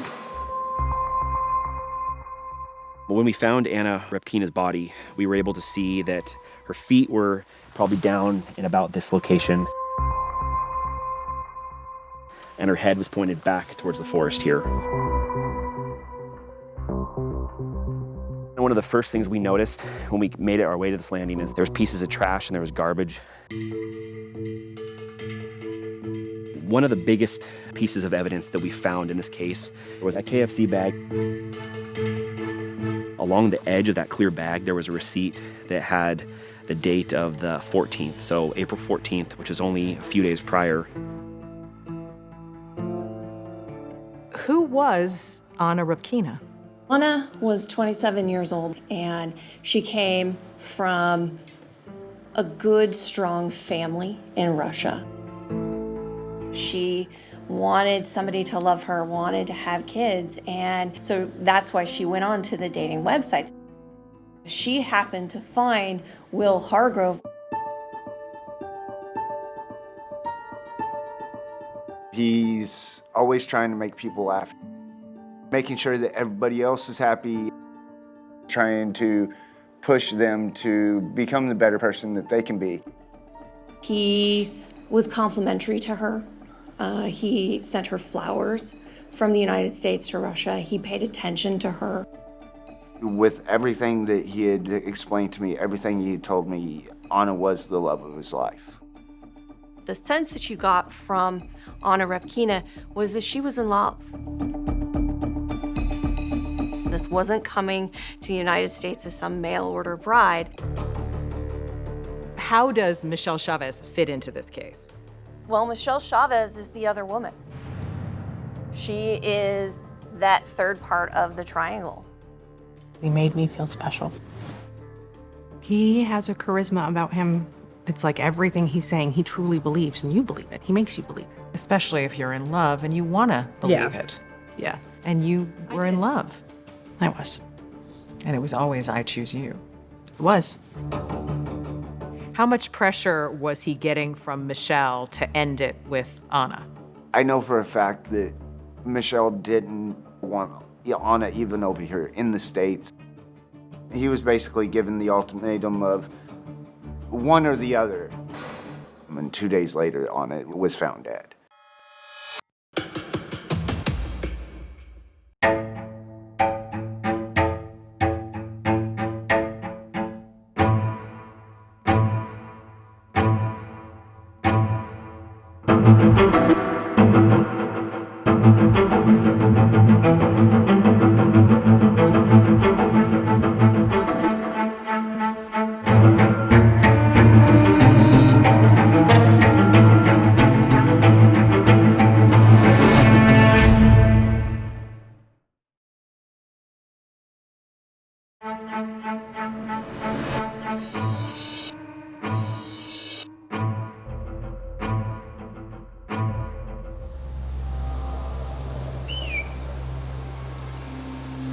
This is outside of Corvallis, quite a ways out in the Alsea area and up a remote logging road.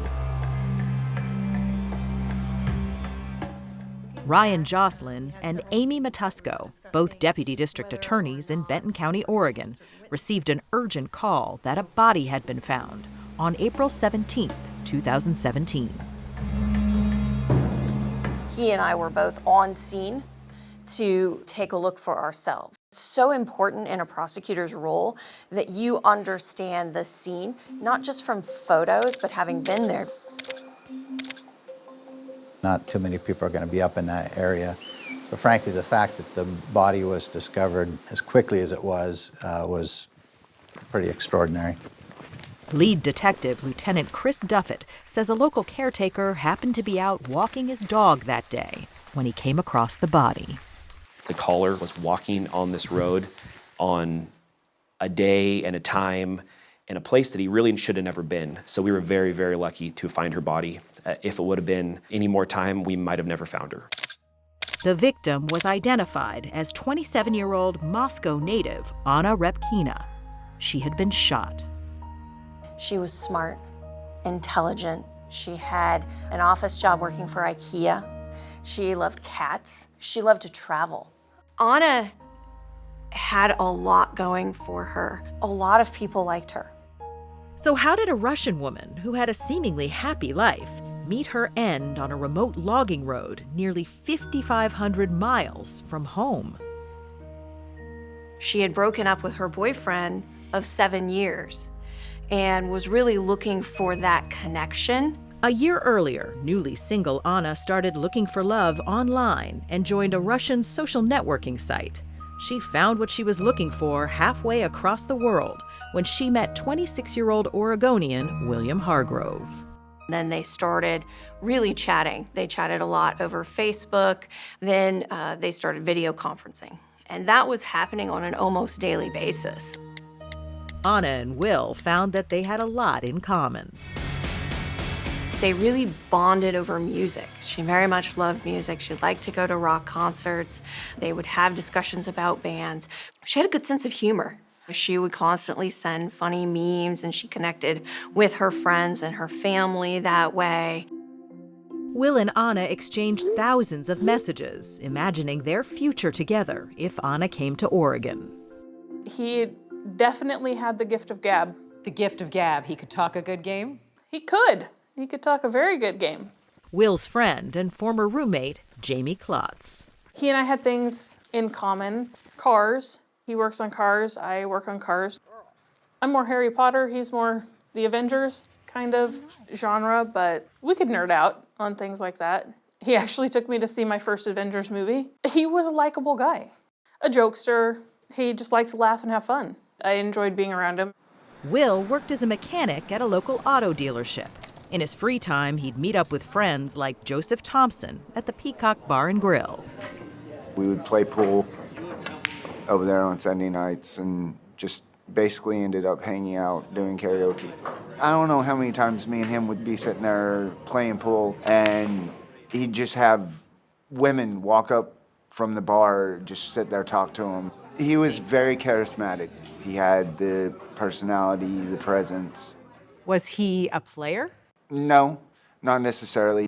Will was such a good friend that Joseph called him his brother. We were both in the military. A lot of the training and stuff we had went through was similar, and it helped pull us together. What branch of the service were you in? Army. And Will? I believe he was Marines. He said that he used to be stationed in Russia. Will seemed to have an affinity for all things Russian, and his online relationship with Anna took off. Anna decided to fly to the States to spend the holidays with Will in Oregon and see if their virtual love would feel the same in reality. December of 2016, she traveled here and spent a couple weeks with William Hargrove. But the road to romance had an unexpected detour. There was a problem when she first came out in December to see Mr. Hargrove. She mistakenly mixed up Portland, Maine for Portland, Oregon. And she was stranded in Portland, Maine. Amidst the chaos of flight changes, Anna messaged Will, building the anticipation to finally be together. Anna eventually made it to the right Portland and into the arms of Will Hargrove. During her visit, she posted highlights of their whirlwind romance, including photos of their trips to the coast, Will's cars, and even a Christmas wish scrawled out to her family back home. She came here for love. At the conclusion of this trip, she actually became engaged to William Hargrove, and they had plans to get married in the future. Anna returned home to Russia after 10 days with a souvenir, an engagement ring from Will, and plans to pack up her life in Russia and move to Oregon with the promise of marriage. She was excited about the wedding. She was talking about all the different style dresses and what she really wanted. But there was going to be an obstacle in Anna's path to love. I'm Michelle Chavez, and I was Will Hargrove's girlfriend.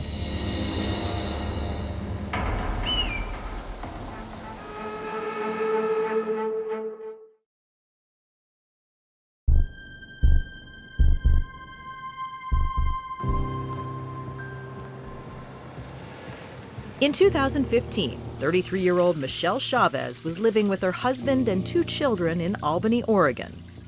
Unfortunately, all was not right in the marriage. Our relationship at that point in time really wasn't one. It was like roommates that just Roommates. happened to be married. Slept in the same bed, but that was about it. Didn't really talk.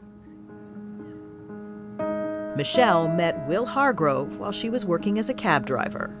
It was a kind of slow time in the summer, and I was waiting at the bar, waiting for people to call to go pick people up. What was your first impression of him? God, he's short.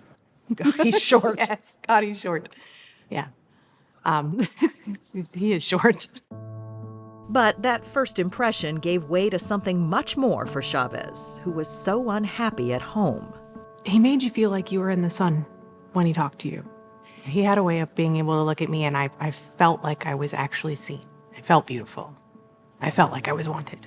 And so Michelle and Will became much more than friends. It wasn't a planned thing. It wasn't like it went off in my head. I was like, I'm going to have a relationship with him.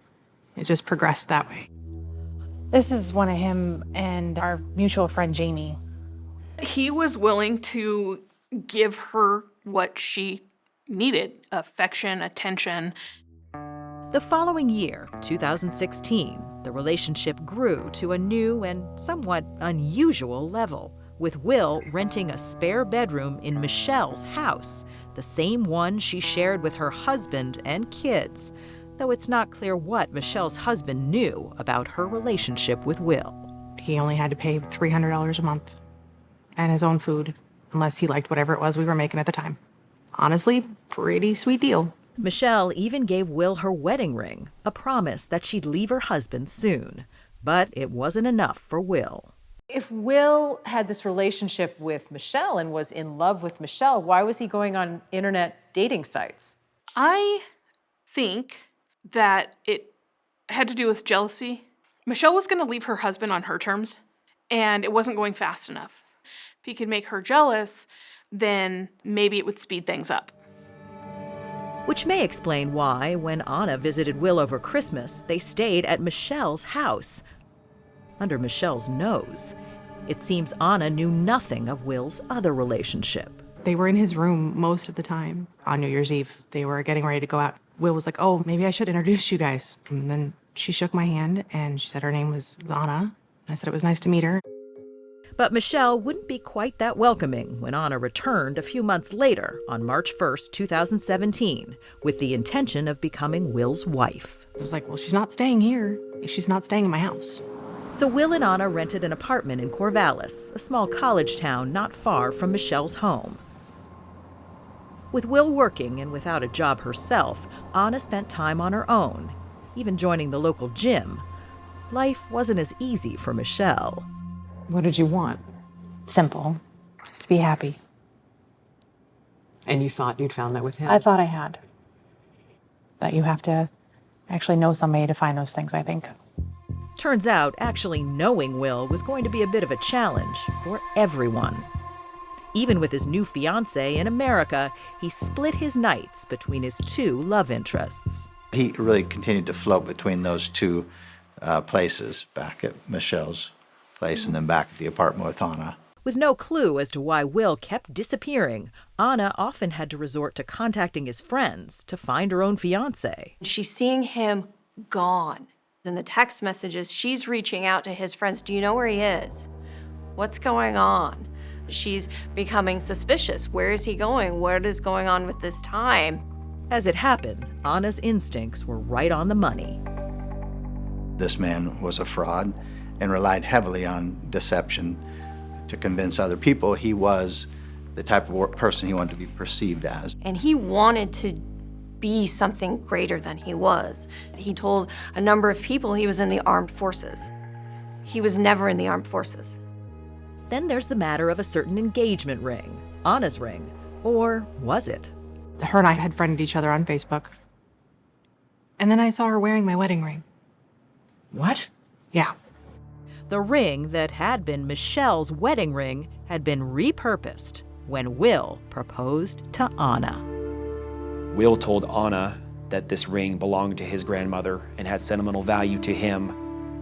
Anna had no idea she was wearing Michelle's ring, and on March 22nd, she was shocked to get a Facebook message from Michelle about sharing Will.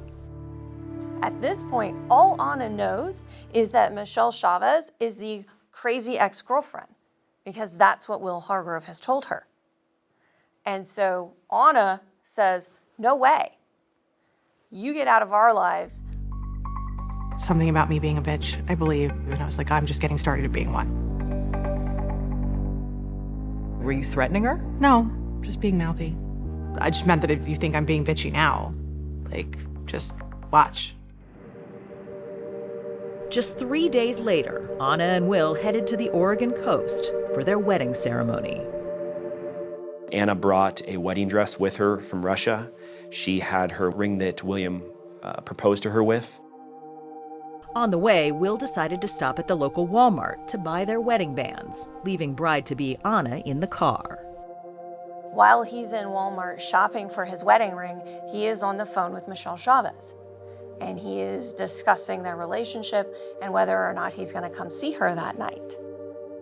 And you had no clue when he said he was in Walmart No. that he was like headed to a wedding? No, none at all. But as it would turn out, Anna and Will were not headed to a wedding. They go to the beach and the officiant doesn't show up. So he has a phone call in which he relays to both the witnesses and to Anna that the officiant couldn't make it, he was ill, something came up. And William Hargrove was actually calling a couple video game stores to presumably pretend he was talking to a wedding official to show him how mad he was about this day. He never arranged for an officiant. He never got a marriage license. He didn't have anything set up. Sadly, there'd be only one portrait of the bride that day, picking up some fast food. The McDonald's drive-through video is the only video or photo taken on Anna Repkina's wedding day. And you can actually see Anna Repkina in her wedding dress in William Hargrove's vehicle. Seemingly oblivious to Will's feelings for Michelle, Anna set her heart on a rescheduled wedding date. But Michelle had other plans. So did you give him an ultimatum? At one point I did. I told him he had to pick one. I didn't want anything bad to happen to her. I just didn't want her here. So you pressured him to choose? I did.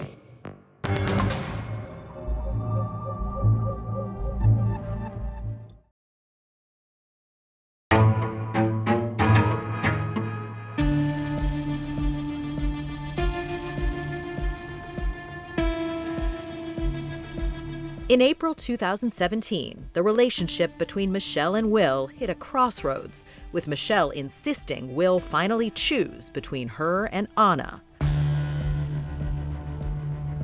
Will told Michelle she was his choice. So April 19th was the deadline. Right. For both of you. Correct. You were going to be done with your marriage, and he was supposed to... She was supposed to be gone, or whatever he was going to leave her. How much pressure did Michelle put on Will to get rid of Anna? A lot. There was a lot of pressure. There's a lot of back and forth in there between all the text messages where 1 minute it's like, clean out your stuff and get out. The next minute is, I love you, I want to be together. But we can't do that if she's here. There are texts between the two of you with you pressuring him to choose. And at one point you told him to fix it. Yeah. What'd you mean by that? In the general sense, fix it in the sense that you would take care of it, not take care of it like take somebody out. And you would end the relationship, that you would be done. Will told Michelle he'd tried to send Anna packing many times, but she wouldn't go. So Michelle perceived Anna as this girl who kind of never got the hint that she was being told to leave, and she kept coming back, although Anna never knew any of this was really happening. On Saturday night, April 15th, just 4 days shy of the deadline they'd set, Michelle was supposed to have dinner at Will's apartment. It wasn't until about 8 p.m. that night that William Hargrove tells Michelle Chavez that she actually can't come over, that Anna showed back up, that Anna's back again, he'll take care of it. What followed was yet another heated text conversation. Not a surprise, according to Detective Chris Dale, who says Michelle and Will exchanged more than 13,000 texts during their relationship. Constant checking in every morning to make sure that he's woken up on time to get to work. It didn't seem as if there was an hour in a day that went by where they were not communicating. But on that day, there was one critical text. So Will Hargrove sent a message to Ms. Chavez, I will have this permanently fixed by 1800 tomorrow. So he'll have the situation of Anna Repkina handled by 6 p.m. The following day, which was Easter Sunday. That assurance was not enough for Michelle. She continued texting and calling Will, who turned off his phone. As the hours passed with no reply, Michelle's hope that Will was truly fixing the problem with Anna vanished. I guess you made your choice. Okay. I'll let you be. Why? I just want to know why. I'll let you be. But I just want to know why. The next morning, Michelle headed to her mother's house for Easter. Jamie was there as well. She said that she'd spent the night ugly crying. And even though I knew what the probable answer was going to be, I still asked her, like, why? And she looks at me and she goes, why do you think? And I said, because of Will. Meanwhile, back at his apartment, Will was dealing with a very different but urgent problem: his car insurance policy. They've been sending him notices that if he doesn't have it paid by midnight on the 16th, they're going to cancel his insurance. He tells them that he knows his insurance lapses that evening and he needs to get it extended for free because if it doesn't, he's going to lose his vehicle loan and they're going to repossess it immediately. Okay. Can you guys hold off until the 21st so I can get you paid? Unfortunately, once it is pending cancellation for non-payment, we don't have the ability to move the dates at all. And this one, yeah, so it'll be canceled effective tonight at midnight. Just after 4:30 p.m., Michelle's phone rang. It was Will. And what did he say? That he had been out at the coast. He was on his way back in, and he'd almost had a deer. He ran off the road and he had a flat tire. And he needed help. How did he sound? Shaken. Sad. And so Michelle left her family's Easter celebration to go and meet Will in the town of Alsea. He waited for her at a local convenience store. You can see him walk to the cooler where he gets a Pepsi, he goes and gets his candy bar, and then he ultimately gets a pack of cigarettes. About an hour later, Michelle arrived. She parks on the side of that store. We see her get out of her Prius. I asked him what happened. Where have you been? And he told me that he, after we had talked, that they'd gotten into an argument and he said horrible, mean things to her. And that she had turned around and taken her suitcases and had walked out.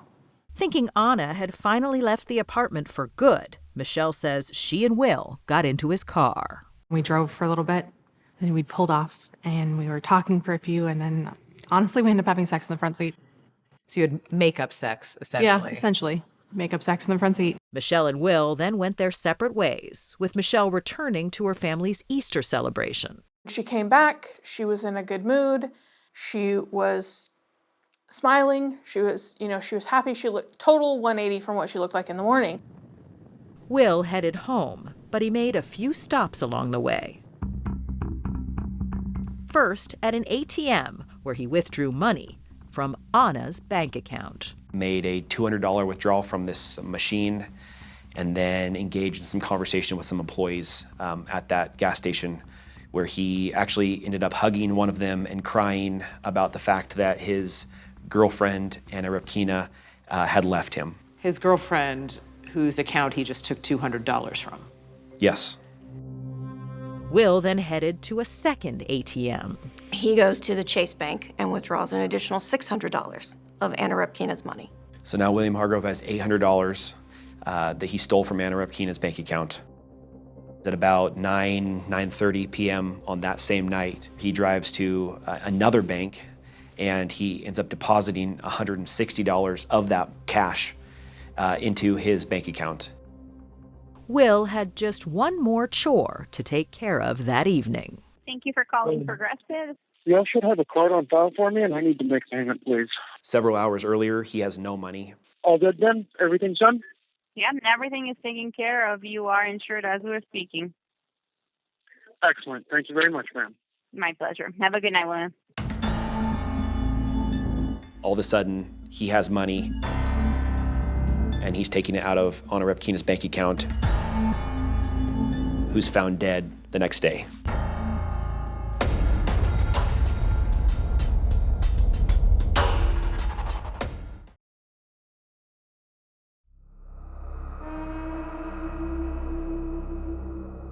On April 17, 2017, the day after Easter Sunday, Anna Repkina was found with a shotgun blast to the back of her head, her body left like one more piece of garbage. Anna was discarded in this landing with the other trash. Fast food bags, cigarette cartons, candy wrappers that were here. And at that point, we don't know what's evidence and what's not, because that could either be huge evidence in this case or it could be just trash. While investigators hoped to find a connection to Anna's killer, Will was sending Anna texts showing concern about her whereabouts after the fight he said they'd had the day before. Will also launched a bizarre deep dive online, researching time travel. He is trying to ask for help in how to travel back in time, back to April 16th, in order to correct a horrible mistake. His words, correct a horrible mistake. Yes. He even went so far as to message strangers on WhatsApp for advice to help someone he called his best friend. Will was apparently so desperate for this information, he offered a reward: his soul.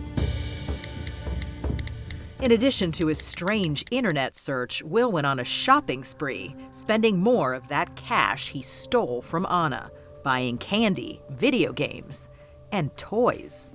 He bought a $100-something set of Legos from a Walmart. Will reached out to a friend named Kevin Thomas, saying that he's spending money he shouldn't, trying to distract himself. On Wednesday, April 19th, investigators struck a lead with the trash found next to Anna's body.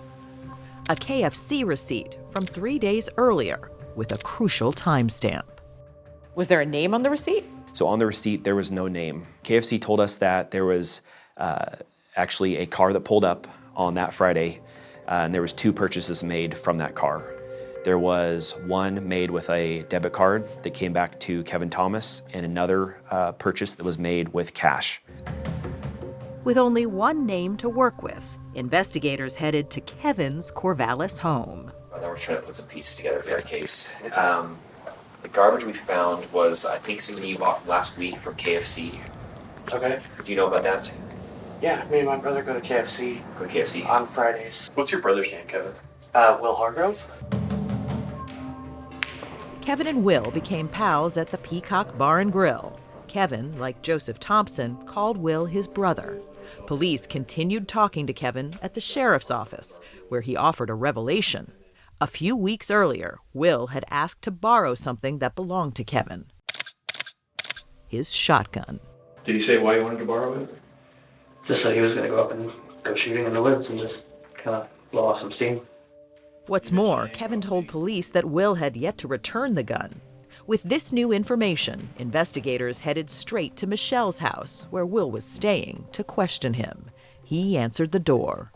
We're here following up on a case we're working, and your name came across, and I want to talk to you. Okay.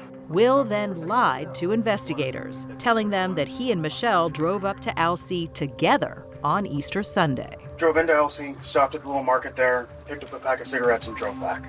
Did you dump some trash there when you were there? Yeah, I did. On the side of the building, on the side of the general store. But that trash that Will claimed to have left at the store was the very same that was found next to Anna's body. Investigators asked Will to come to the sheriff's office.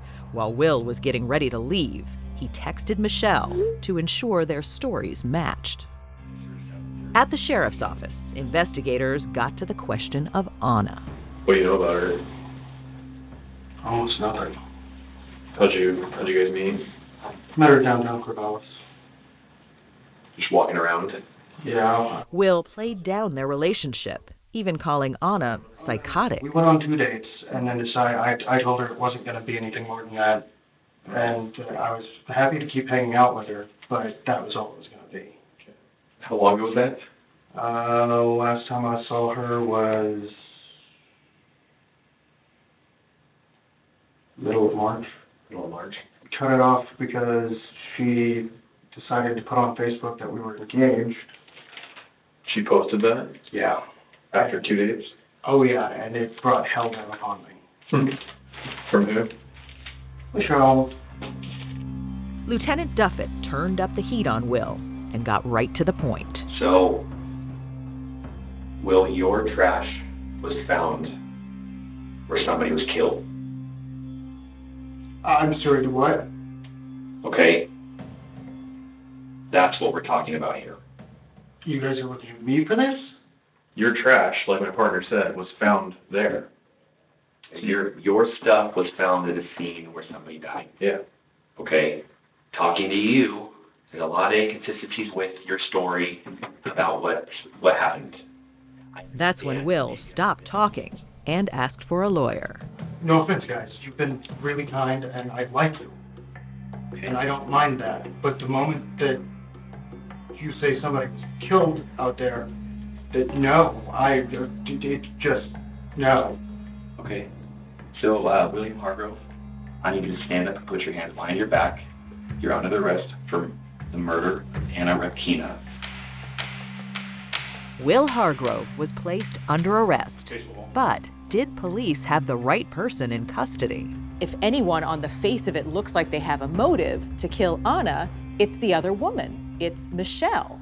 How can you be so sure that she had nothing to do with Anna's murder?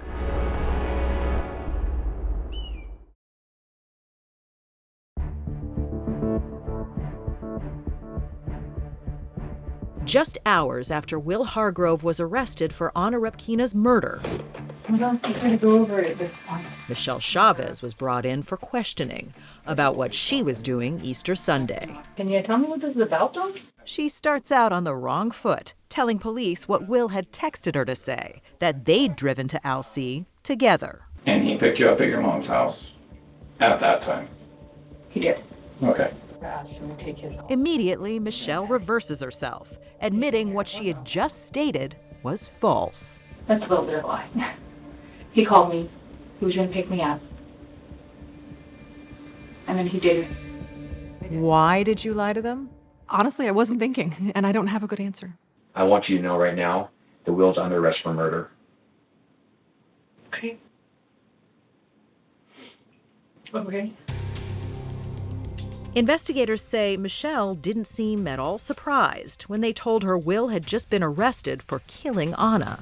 How are you not extremely upset right now to know that the person who you were romantically involved with? I am very upset right now. I'm very upset right now. I don't understand how that can be a person that I have spent the last year and a half with. I was numb. It didn't make sense. Over a year later, in July 2018, Will was formally indicted for Anna's murder. The defense would go on to spin an entirely different theory of the crime, one that had Michelle pulling the trigger after arriving from her family's Easter celebration. According to them, the defendant had taken Michelle Chavez up to the location to have a conversation with Anna, and Michelle had taken the gun out from him and shot Anna. a few pieces of evidence had given investigators cause for concern. For one thing, Michelle mysteriously ended up in possession of Anna's phone. Michelle blames Will. I didn't realize it was hers. He had given it to me, I guess, the night before he got arrested.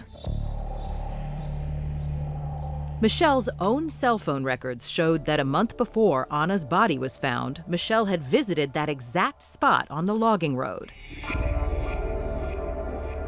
Michelle claims that's only because Will brought her there.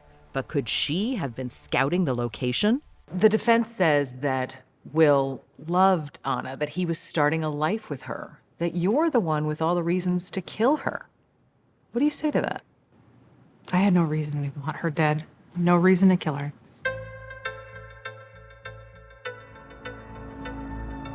I do get how it looks. But her being dead is nothing I ever wanted. I want her to go home.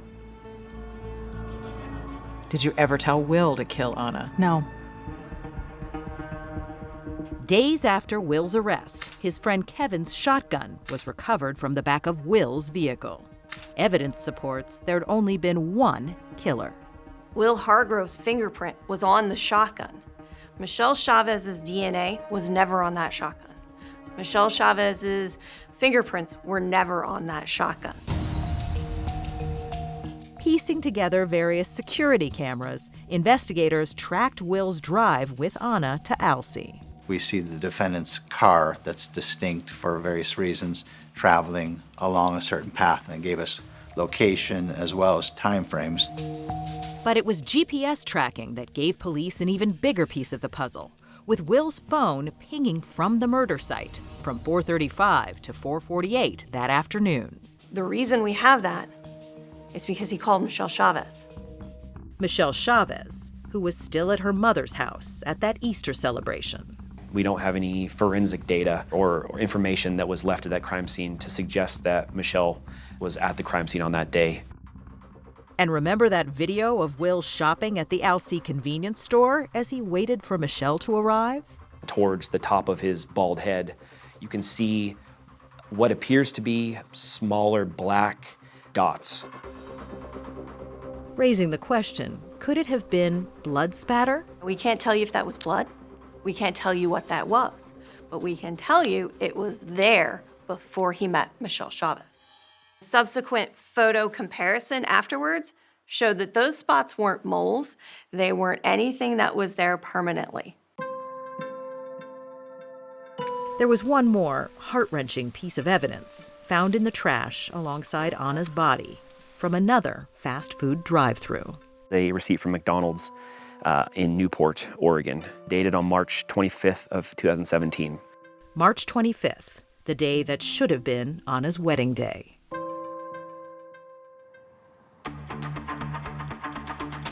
Will's trial got underway in October 2019. The original witness list was 131 people.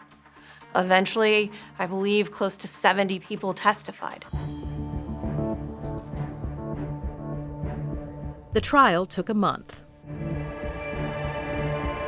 Will Hargrove was found guilty of Anna's murder, as well as identity theft and 2 counts of second-degree theft for stealing that money from Anna's bank account. I want to talk about Anna Repkina for a minute. And I placed her photo on the witness stand to remind everyone of a life that was lost.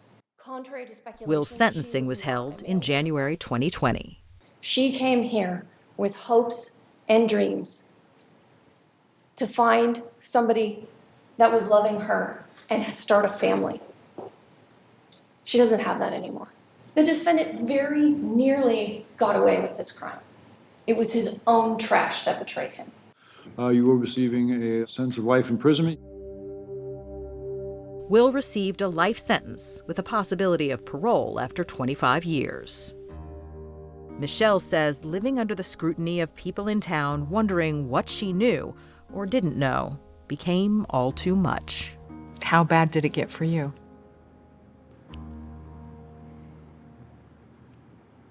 Bad enough. Bad. She had an incident in which she couldn't take the stress anymore. And almost didn't get the police there in time. Michelle says that in June 2018, she tried to take her own life. I tried to die.